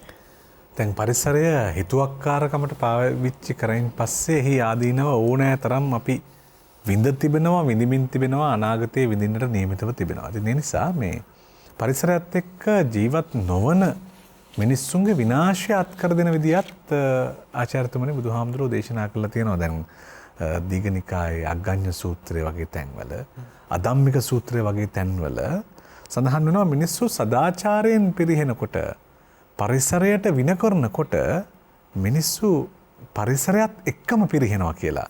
දැන් මෙහි එන තොරතුරු එක්ක මේ අපිට සිදු වෙමින් පවතින කාරණා එක්ක බොහොම තදින් සම්බන්ධ වෙලා මේ කාරණාව විස්තර කරන්න පුළුවන්කම තියෙනවා නේද? පරිසරය දැන් ඇත්තටම බුදුහාමුදුරු සමහර ශික්ෂාපද පනවන්න හේතු වෙන්නේත් දැන් භික්ෂුන් වහන්සේ කෙනෙකුට උපසම්පත්තිය ලැබපු හාමුදුරු කෙනෙකුට ඒක ගස් කපන්න තහනම්. බීජගාම, භූතගාම, පාතව්‍යතා, පාචිත්‍ය. එතකොට ඒක කපන්න එහෙම තහනම් වෙන්නේ ඒක හේතු වුණා ඇත්තටම මේ ජෛනයොත් මේ ඒගොල්ලෝ පරිසරයට සෑහෙන ආදරය කළා. එතකොට ඒගොල්ලෝ සැලකුවා මේ ශාකයක ගහක තියෙනවා අනිවාර්යයෙන්ම ඒක ඉන්ද්‍රියක්. ඒක ඉන්ද්‍රියක් තියෙනවා කියලා. ඒක දැන් අපිට තියෙනවා පංච ඉන්ද්‍රියක්. අපිට පංච ඉන්ද්‍රිය තියෙනවා ගහකට ඒක ඉන්ද්‍රියක් තියෙනවා කියලා. ඉතින් ඒක බුදුහාමුදුරු ප්‍රතික්ෂේප කරේ නැහැ. ඒගොල්ලෝ එහෙම ඒක ඉන්ද්‍රියක් නැහැ කියලා. දැන් අපි දකිනවා අපි නිතර කියවෙන අපි කවුරුත් අහන මෙත්ත සූත්‍රය කියලා එකක් තියෙනවා. මේ මෙත්ත සූත්‍රේ තියෙනවා තසාවා තාවරාවා කියලා වචන දෙකක්. තස කියන්නේ ත්‍රස කියලා කියන්නේ හෙල වෙනවා. තාවර කියන්නේ ස්ථාවර. දැන් අපේ මහා විහාර සම්ප්‍රදායේ මේ දෙක හඳුනා ගන්නවා. තස කියලා කියන්නේ කෙලෙස් සහිත සත්වයෝ. තාවර කියලා කියන්නේ රහතන් වහන්සේලා. ඒ කියන්නේ කෙලෙස් රහිතයි. ඒගොල්ලෝ ස්ථාවරයි කියන එක. ඉතින් මේ පිළිබඳව හුඟක් හොයපු කෙනෙක් තමයි මගේ ආචාර්යවරයෙක්, මම හිතන්නේ ධම්මරතන හාමුදුරුවන්ගේ ආචාර්යවරයෙක්, මහාචාර්ය ඔලිවර් අබේනායක. එතුමා ලියනවා ෆන්ඩමෙන්ටල්ස් ඔෆ් බුද්දිස්ට් පොලිටි කියලා පොතක්. ඒ පොතේ එතුමා ගොඩක් ත්‍රිපිටක ගත සාක්ෂි අරගෙන එතුමා පෙන්ලා දෙනවා මෙතන තාවර කියලා කියන්නේ ගස් කොළන් කියලා. එතකොට මෙත්ත සූත්‍රය ඇතුලේ ඒ දැන් මහාචාර්ය ඔලිවර් අබේනායකයන් පෙන්වා දෙන විදිහට තාවර ගස් කොළන් වලටත් මෛත්‍රිය ලැබෙනවා, පැතිරෙනවා. ඒ ගස් කොළන් වලට මෛත්‍රිය ලැබෙන්නේ, පැතිරෙන්නේ ඒක තමයි මම කිව්වේ රහත් චින්තනය කියලා. බුදුරජාණන් වහන්සේත් ඒ මනස ඉහළට වර්ධනය කරනකොට උන්වහන්සේගේ දේශනාවලින් අපිට පේනවා මේ කිට්ටුවක බණ කියනකොට කිට්ටුවක ගහක් තිබුණොත් ඒ ගහ ගැන කියනවා. දැන් එක මිනිසෙක් මැරුණා. මහානාම ශාක්‍යයා. මහානාම ශාක්‍යයා මැරුණා කියන්නේ මිනිසයා මේ නිතර පන්සල් ගියපු කෙනෙක් නෙමෙයි. එයා සික්ඛාපදේසු අපරිපූර්ණකාරී. එයා විස්තර කරනවා. එච්චර සිල් රැක්කේ නැහැ. විශේෂයෙන්ම මේ පස්වෙනි එක රැක්කේ නැහැ කියලා කියනවා. මජ්ජපායි. හැබැයි අන්තිම කාලෙදි මෙයා මොකද කළේ? මේ ඔක්කොම නැවැත්තුවා. හැබැයි නැමැත්තු බව දන්නේ නැහැ. දැන් අපේ සමාජයේ එහෙම සාමාන්‍ය තිරිතක් තියෙනවා. දැන් කෙනෙක් අපි හිතමු දැන් නරක පාරේ ගිහිල්ලා නරක පාර වෙනස් කරලා හොඳ පාරේ ගියාට මිනිස්සු තාවම අර පරණ එකම එයාට කියන තිරිතක් තියෙන එක හොඳ නැහැ. දැන් උදාහරණයක් විදිහට මම මේ ලංකාවෙන් පිට එක තැනක වෙන රටක සාකච්ඡාවක් කරා. ලංකාවේ මිනිස්සු කට්ටියක් ඇවිත් හිටියා උපාසක අය. ඒගොල්ලෝ මම අහුවා කැලණි විශ්වවිද්‍යාලේ මොකද නිතර රණ්ඩු වෙන්නේ කියලා. මට මතක ඇති කාලේ කැලණි විශ්වවිද්‍යාලේ එහෙම රණ්ඩුනේ නැහැ. මොකක් හරි පරණ මතකයක් ඇති. ඒ කැලණි විශ්වවිද්‍යාලේ නෙවෙයි කොයි විශ්වවිද්‍යාලෙත් රණ්ඩු යනවා. ඉතින් මේ ඒ වුණාට ඒ කියන තත්වයක් නැහැ. ඉතින් අන්න ඒ වගේ දැන් ඔය මහානාම ශාක්‍යයන් මැරුණාම බුදුහාමුදුරුවෝ මෙයා සෝතාපන්නයි කිව්වා. දැන් මිනිස්සුන්ට ප්‍රශ්නයක්. ඉතින් සික්ඛාපදේසු අපරිපූර්ණකායි. මට වැරදුනා නම මහානාම නෙවෙයි, ආගේ නම සරකාණි. සරකාණි. මහානාම ශාක්‍යය තමයි දැන් මේ ඔක්කොම බුදුහාඳුරගෙන නෑ දැන්. සරකාණි ශාක්‍යය තමයි මේ මොකක්ද අර මජ්ජපායි සික්ඛාපදේසු අපරිපූර්ණකායි එහෙම වෙලා කාරී වෙලා යා නැති උනේ. මහානාම නිතරම එනවා පන්සලට. මහානාම කියන්නේ ඒ ශාක්‍යයේ සරකාණිත් ශාක්‍යයක පවුලේ කට්ටිය බුදුහාමුදුරුවෝ ශාක්‍ය. ඉතින් කතා කරනවා ඇවිල්ලා. ඔබ වහන්සේ මෙහෙම කතාවක් කිව්වද? කොහොමද? ඔබ වහන්සේ කිව්වද සරකාණි මේ සෝවාන් වෙලා කියලා. ඔව් කිව්වා. ඒ හරි නෑ නේ එහෙම මේ කියන සංයුත්ත නිකායේ 5 වෙනි කොටසේ මහා වග්ගේ එන්නේ. ওই සූත්‍රේ සංයුත්ත නිකායේ කොටස් 5ක් තියෙනවා. සීලක්කන් සගත වග්ග, නිදාන වග්ග, කන්ද වග්ග, සලායතන වග්ග සහ මහා වග්ග ওই 5 වෙනි කොටසේ ඔක එන්නේ. සරකාණි සූත්‍ර දෙකක් තියෙනවා එකලඟ. එතකොට ඒක බුරුම පොත්වල තියෙන සරනාණි කියලා. නම් මේ වැඩියෙන් ටිකක් කිව්වේ අර මගේ අතින් මුලදී වැරදිච්ච නිසා අර මහා නාම ශාක්‍ය දෙන්න මාරු නම් මහා නාම ඇවිල්ලා අහනවා ඇයි එහෙම කිව්වේ කියලා. ඉතින්දී දේශනාව යන වෙලාව මෙහෙම ගස් ටිකක් තියෙනවා ඉස්සරහ. ඉමේපන මහා ශාලා සුභාසිත දුබ්බාසිතං අඤ්ඤාය අවිනිප්‍යාතා වවියුන් නියතා සම්බෝධි පරායන. දැන් හදිසියෙන් මහා නාම නෙමෙයි මේ මං කියන බණ අහන් ඉඳලා මෙතන ඉස්සරහ මේ ගස් තියෙන්නේ. මේ ගස් සෝවාන් වුණත් හදිසියෙන් සෝවාන් වුණා කියමුකෝ. මං කියනවා ඒ සෝතාපට්ටියට පත්වෙච්ච ගස් කියලා. ඉතින් එහෙම එකේ මොකටද මම සරකාණි මේ සෝවාන් වෙච්ච එක වළක්වන්නේ. ඒ කියන්නේ බුදුරජාණන් වහන්සේගේ නිතරම පේනවා මේ දේශනාවල මේ අත දික් කරපු ගමන් එතන ගහක් තියෙන ඒ ගහ තමයි උපමාව. ගහ තමයි. ඒ කියන්නේ ඒ තරම්ම මේ ඒකට ලැබී දැන් ඒක රහතන් වහන්සේලාගෙත් තිබුණානේ. දැන් අපි කිව්වේ දැන් ගස් යට ලස්සන කියමනක් කරන තේරගාථා පාළිය. කොයිතරම් ආදරේද මේ පරිසරයට මනස දියුණු කරන අය. නගා නගග්ගේසු සුසංවිරුල්හා. නවේ උදග්ග මේගේන නවේන සිත්තා දෙවෙනි පදේ. තුන්වෙනි පදේ විවේක කාමස්ස අරඤ්‍ය සංඤිනෝ ජනේති බීයෝ උසභස්ස කල්යතං. උසභහාමුදුරෝ ඉන්නවා කැලේ. ඉන්නහන්සේට පේන සෞන්දර්යය. මේ පරිසරයට ආදරය. නගා නගග්ගේසු සුසංවිරුල්හ. මෙතන නග කියන වචන දෙපාරක් ඇහෙනවා. නගා නගග්ගේසු. පළවෙනි නග කියන වචනේ පාවිච්චි වෙන්නේ ගහට. මොකද මේක නිරුක්ති තියෙනවා. මේ ධර්මය ඉගෙන ගන්නකොට ඒ භාෂා හැදෙන විදියක් තියෙනවා. නග කියන්නේ ගමන් නොකරන අර්ථයෙන්. ගස් ගමන් කරන්නේ නැහනේ. ඒ නිසා ගහට සමාන වචනයක්. දැන් ආමුදුරෝ කිව්වා මේ දැන් තරු මේ මොනවාද රුක්ක ඒ වගේ නග කියලා වචනයක් තියෙනවා. ගමන් කරන්නේ නැහැ කියන අර්ථයෙන් ගහට සමාන වචනයක් නග. ඉගෙන ගන්න කෙනෙකුට අභිදානප්පදීපිකා පාලි නිගණ්ඩු කියලා පොතක් තියෙනවා. ඒ පොත කඩਿੱත් තියෙනවා. මේ පොත් සාප්පුවල ඒව ගන්න අරගෙන බලන්නත් පුළුවන්. දැන් කාලේ නම් ඔය ඉන්ටර්නෙට් එකේ තියෙනවා. එතකොට නගා නගග්ගේසු සුසංවිරුල්හා. එතකොට ඊළඟට නගග්ගේසු කියලා වචනේ පාවිච්චි කරන්නේ පර්වතවලට. මොකද පර්වත ගමන් කරන්නේත් නැහැ. ඒතර නග කියන වචනේ තේරුම් දෙකක් තියෙනවා. එකක් ගහ අනිත් එක පර්වතේ. දැන් උසභහාමුදුරුවෝ කියන්නේ නගා නගග්ගේසු සුසංවිරුල්හා. නග උඩ නග වැවිලා. ඒ කියන්නේ පර්වත මුදුන් වල ගස් වැවිලා. නවේන උදග්ග මේගේන නවේන සිත්තා. අලුත් වතුර වැටිලා ඊට උඩින්. දැන් මේක දකිනකොට උසබ කියන හාමුදුරුවන්ට හිතනවා ඇඟ නිරෝගී මගේ හිතත් නිරෝගී කියලා හැඟීම. දැන් බලන්න පරිසරයට කොච්චර ඒකාත්මික වෙලාද. ඒ කියන්නේ එතකොට ඒ මනස කල්ල තත්ත්වය කල්ල චිත්ත කියන තත්ත්වය ඇති වෙන්නේ දැන් බුදුදහමේ කතා කරනවානේ මනස කෙලෙස් වලින් ප්‍රහීන වෙන අවස්ථා කතා කරනවා. යදා භගවා අඤ්ඤාසි කල්ල චිත්තං මුදු චිත්තං විනීවරණ චිත්තං උදග්ග චිත්තං පසන්න චිත්තං. ඔහොම කියලා හිත කෙලෙස් වලින් මිදෙන අවස්ථාවට නම් තියෙනවා. යදා භගවා අඤ්ඤාසි කල්ල චිත්ත. ඉස්සලාම කල්ල කියන්නේ තියෙන මානසික රෝග වලින් අහිං වෙලා හිත පිරිසිදු වෙනවා. එතනින් තමයි සත්‍ය ග්‍රහණය කරගන්න පෙළඹෙන්නේ. නිවන.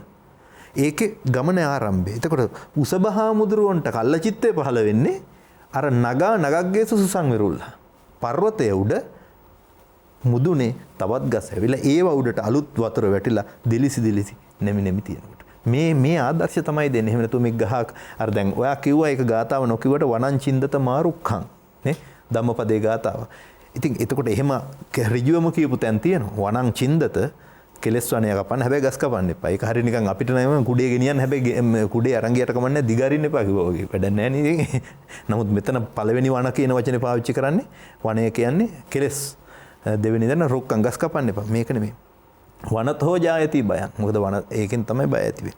මෙන්න මේ විදියට බැලුවාම ඍජුව කරන දේශනාව වගේම පරමාදර්ශය මගින් තමන් පරිසරයට ලං වෙලා ගහට කොළට වැස්සට ලං වෙලා ඒකට දැන් මිනිස්සු කිව්වේ කොහොමද මේ දැන් වැස්සක් දැන් ගස් මේවා එනකොට මේවා හරි හානි කරයි කිව්වා.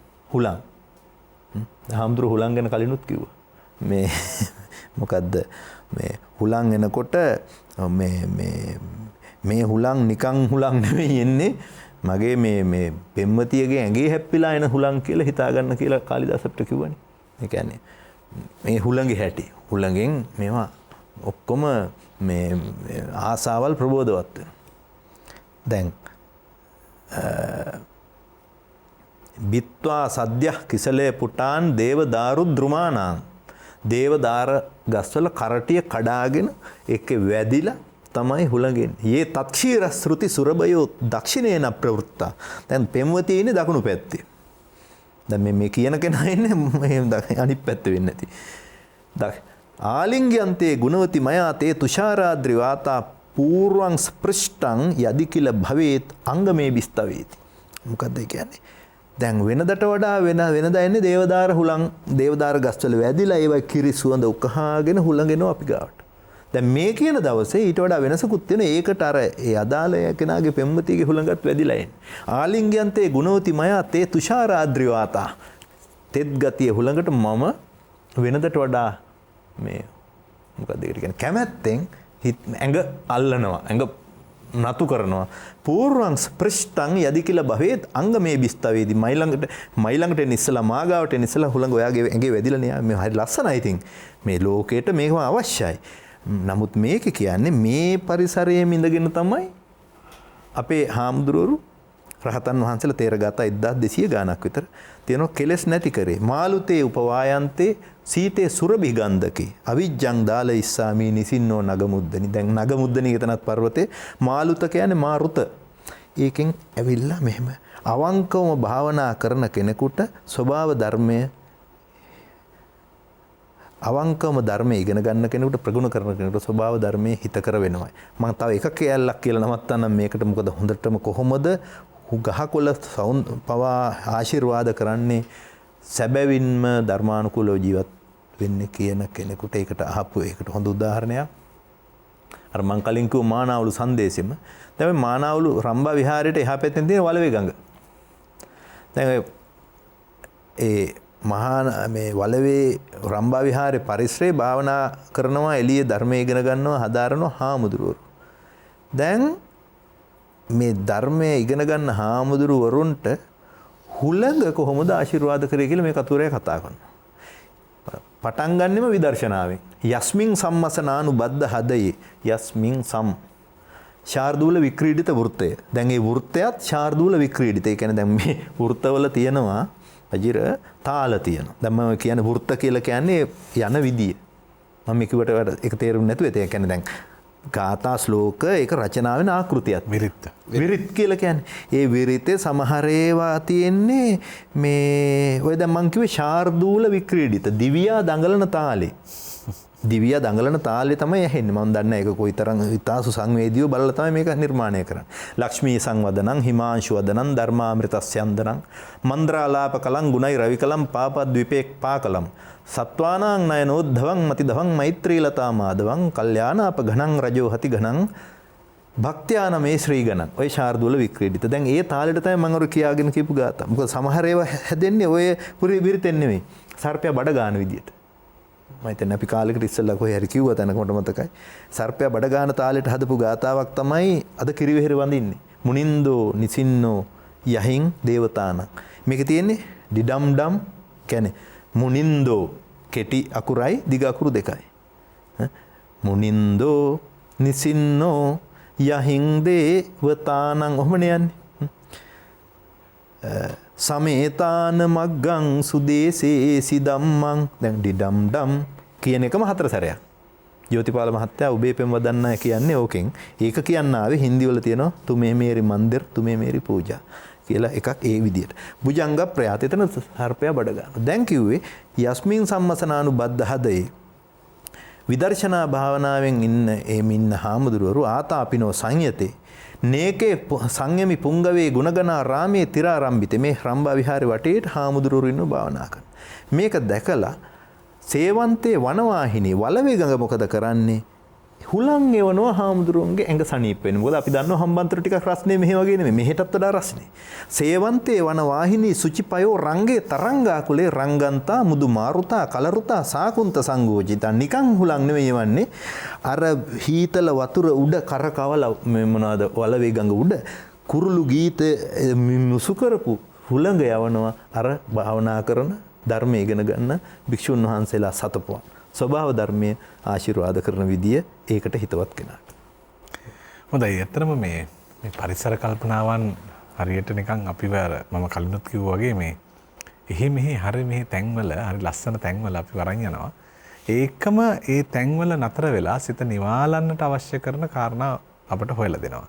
හඳුනන්නේ මේ අපි අවසානයේ හොයාගන්න ඕන නිසා මට හිතුණා අර මේ ඔබ වහන්සේ මතු කරා වැස්ස පිළිබඳව මට හිතුණා අර වලාකුළු පිළිබඳව කතාවත් මතක් කරලා හිටියොත් හොඳයි කියලා. මොකද මේ බුදුහාමුදුරුවෝ වලාකුළු උපමා කරලා මිනිස්සු ගැන දේශනාවක් කරනවා. මට මතක විදිහට වලාහක සූත්‍රය වගේ. එතකොට ඒ තැන් වලින් අපිට එන පරිසර පණිවිඩයත් එක්කම අපිට අවසානයක් හොයාගන්න පුළුවන්. ඔව්. ඇත්තටම කිව්වොත් කාල වේලාව ටිකක් වෙලාව ගත වෙ තියෙන නිසා සමහර වලාකුළු තියෙනවා, සද්ද තියෙනවා, වැස්ස නැහැ. සමහර ඒවා තියෙනවා වැස්ස තියෙනවා, සද්ද නැහැ. සමහර ඒවා තියෙනවා වැස්සක් තියෙනවා, සද්දෙත් තියෙනවා. සමහර ඒවා වැස්සත් නැහැ, සද්දෙත් නැහැ.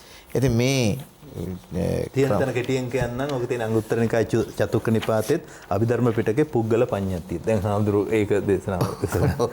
මේ විස්තරෙත් එක පුද්ගලයා පිළිබඳව කිසියම් නිදර්ශනයක් ගන්නවා හුළඟ අරගෙන. ඔය බුදුහාමුදුරුවෝ ජලය ගැන මතු කරපු නිසා මම මේ කියන්නේ. බුදුහාමුදුරුවෝ දේශනා කරනවා අරුණ මහත්තයා වඩාත් හොඳට පැහැදිලි කරයි බොණ්ඩ තියෙන වතුර තියෙනවනේ. බොණ්ඩ තියෙන වතුර අතපය හොදන්න ගන්නෙ නෑ. එහෙම දේශනාවක් තියෙනවා. අතපය හොදන්න තියෙන වතුර බොණ්ඩ ගන්නෙ නෑ. ගුරුවරයාට තියෙන වතුර ගෝලයා ගන්නෙ නෑ. දැන් අදටත් ඉන්දියාවේ තියෙනවා මේ වජිර මහත්තයා පීනිකා පානී කියලා. පීනිකා පානී. ඔව් පීනිකා පානී කියන්නේ බොන වතුර. ඒ කියන්නේ ඩ්‍රින්කින් වෝටර් වෙනයි. ඩ්‍රින්කින් නොවන වෝටර් වෙනයි. දැන් මෙහෙම වෙන්නේ ඉන්දියානු බිම නිසා වෙන්න ඇති. දැන් අපිට එහෙම එකක් තිබුණේ නැහැ. නාන වතුර බීව්වා, බොන වතුර නෑවා. ඇයි ඒ? ජලය ධනයක් වශයෙන් අපිට තිබුණා.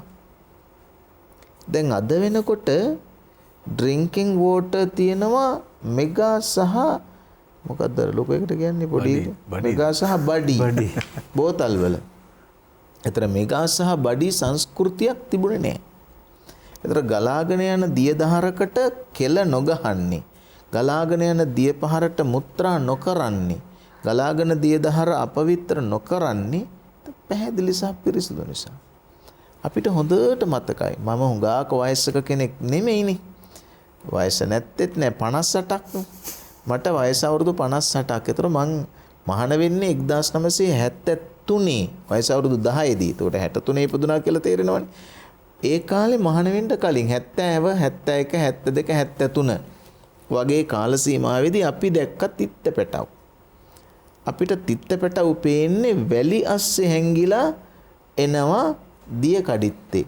එතකොට වැලි අස්සේ හැංගිලා ඉන්න තිත්තපටියා වැලි අස්සෙන් උඩට එනවා අපිට පේන්න නම් කොච්චර වතුර පැහැදිලිද? දැන් අද වෙනකොට මහා ගම්මානයක් මැද්දෙන් ලස්සන ගම්මානයක් මැද්දෙන් ගියත් ලස්සන පරිසරයක් තිබුණත් දිය කඩਿੱත්ත ලස්සනනේ. ඒක බොරයි. සුනිල් සාන්තයන් කියනවා එම්බා ගංගා නවතිනු ගංගාවේ කියලා. කන්ද කපව් ගල් පෙරලව් වේලි බඳිව් ගමන බිඳිව් ගංගාවේ. වැඩට අපේ දිය නොමදී මුහුද කරා යනු වැරදි ගංගාවේ. ඒ කාලේ ගංගා නිම්න ආශ්‍රිත භූමිය මිල අධිකයි. වටිනාකම වැඩි. ඒ තරමට ගඟ මිනිස්සුන්ට ආදරෙයි. දැන් රත්නපුරයට වහිනවනම් කැලණිය බයයි. මොකද රත්නපුරයට වහිනවා කියන්නේ කැලණිය යට වෙනවා කියන එකයි. පෑලියගොඩ යට වෙනවා කියන එකයි. ඒ කියන්නේ ඉස්සර ගඟට වහිනකොට අපි ඒකට කියන්නේ ගඟේ වතුර ආදරෙයි. දැන් ගම් වතුර කියලා කියන්නේ තර්ජනයක්. එහෙම වෙන්නේ පරිසරය අවභාවිත කළ නිසා. ජලය අවභාවිත කළ නිසා. මං ඉස්සෙල්ලත් කිව්වා ගඟට ඕන හැටියට ගලන්න දුන්නා නම් ගඟ ගලනවා අපිට වැඩට අපේ දිය දීලා. එහෙනම් ගංගාවෙන් අතු ගංගා අරගෙන වැඩ ගත්තා. මතකයිද? අඟනක් දිය පීනායයි එතරට. අඟනක් දිය පීනා එයි මෙතරට. හංස සංදේශකාරයා ගඟ හරහා පීනන ලියන් ගැන කාන්තාවන් ගැන කිව්වා. ගඟේ පීනලා මෙහෙම උඩට මතුවෙන අය ගැන කිව්වා. දැන් මේ හරවලා තියෙන වැසිකිලි සහ කම්හල් වල තියෙන දූෂිත අපද්‍රව්‍ය බට හරවලා තියෙන තැන හැටියට කොයි අඟනටද යටින් කිමිදලා ගිහින් උඩට මතුවෙන්න පුළුවන් මොනවා උළු උඩ තියෙයිද දන්නේ. මං කියන්න හදන්නේ යුද්ධයක් කරන්න බෑ පරිසරයත් එක්ක. ජයග්‍රහණය ලැබෙන්නේ නැහැ පරිසරයත් එක්ක කරන යුද්ධයෙන්. ඒක නිසා ජලය යනු පාරිසරික නිර්මාණයක්. මම මෙන්න මේ ටික කියලා නවත්තන්න. මිනිස්සුන්ට තියෙනවා නිර්මාණ කියලා જાතියක්. ඒ වගේ මිනිස්සුන්ට තියෙනවා ප්‍රතිනිර්මාණ කියලා જાතියක්. ප්‍රතිනිර්මාණ කියලා කියනකොට ප්‍රති කියන්නේ උපසර්ගයක්, නිර් කියන්නේත් උපසර්ගයක්. නිර්මාණයක් තමයි ප්‍රතිනිර්මාණයක් කරන්න පුළුවන්.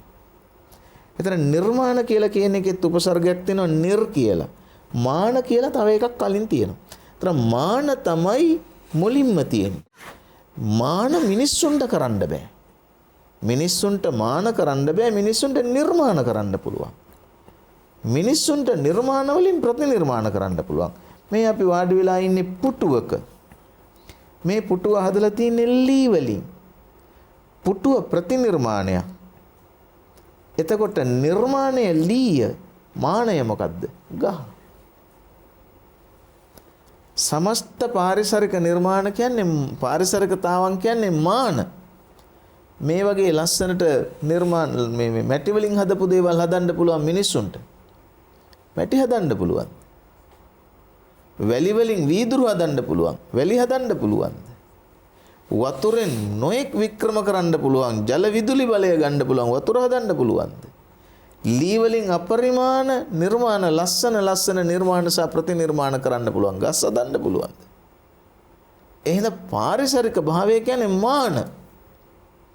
ඒවට කියන්නේ මැවීම් කියලා. ඒ හින්දා දෙවියන් වහන්සේ මවනවා කියලා මේවා කියන්නේ. මිනිසුන්ට කරන්න බෑ ඒක. ඒක පරිසරයේ අර මහා විශාල ගෝලාකාර වස්තුවක් කරකවනකොට සමස්ත වේගය හා දේවල් විසින් එකතු වෙච්ච සම්පත්. එහෙනම් මානවයාගේ නිර්මාණයක් නොවේ. මාන වනාහි මානව නිර්මාණ නොවේ. නිර්මාණ වනාහි මානවයාගේ නිර්මාණයන් වේ. ප්‍රතිනිර්මාණ වනාහි නිර්මාණ විසින් කරනු ලබන මානව නිර්මාණ වේ. ඒසා හැම නිර්මාණයක්ම හැම ප්‍රතිනිර්මාණයක්ම නිර්මාණයට ණයයි. හැම නිර්මාණයක්ම මානයට ණයයි. ඒ හින්දා මානවයා මානවයන්ට ණයයි. එය රැකීම යුතුයකමක් නෙමෙයි. ඒක වගකීමක්, ස්වයං වගවීමක්.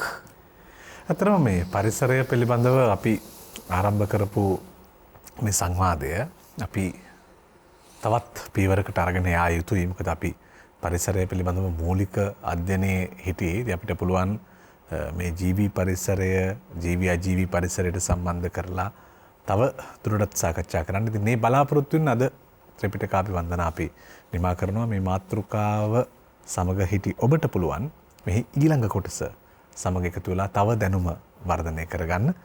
අපි ස්තුතිවන්ත වෙනවා. වගේම අපේ ගෞරවාචාර්ය පිරිනමනවා. කෘතවේදීත්වය පළ කරනවා. කැලණි විශ්වවිද්‍යාලයේ සංස්කෘත හා පෙරදිග ශාස්ත්‍ර අධ්‍යනාංශයේ ජ්‍යෙෂ්ඨ මහාචාර්ය, ඒ වගේම නාගානන්ද ජාත්‍යන්තර බෞද්ධ අධ්‍යයන ආයතනයේ අධ්‍යයන උපදේශක පූජ්‍යපාද මහාචාර්ය දුරාගාරේ ධම්මරතන ස්වාමීන් වහන්සේට උන්වහන්සේ අපට බොහෝ වටිනා කරුණු එක්තැන් කළා. ඉතින් ජ්‍යෙෂ්ඨ මහාචාර්ය ස්වාමීන් වහන්සේට අපි සාදුකාර පවත්වමින් නමස්කාර පූජා පෙරදරිව පාදාභිවන්දනයෙන් යුතුව අපේ ආචාර්ය පිරිනමනවා. අවසරයි ඔබ වහන්සේගෙන්.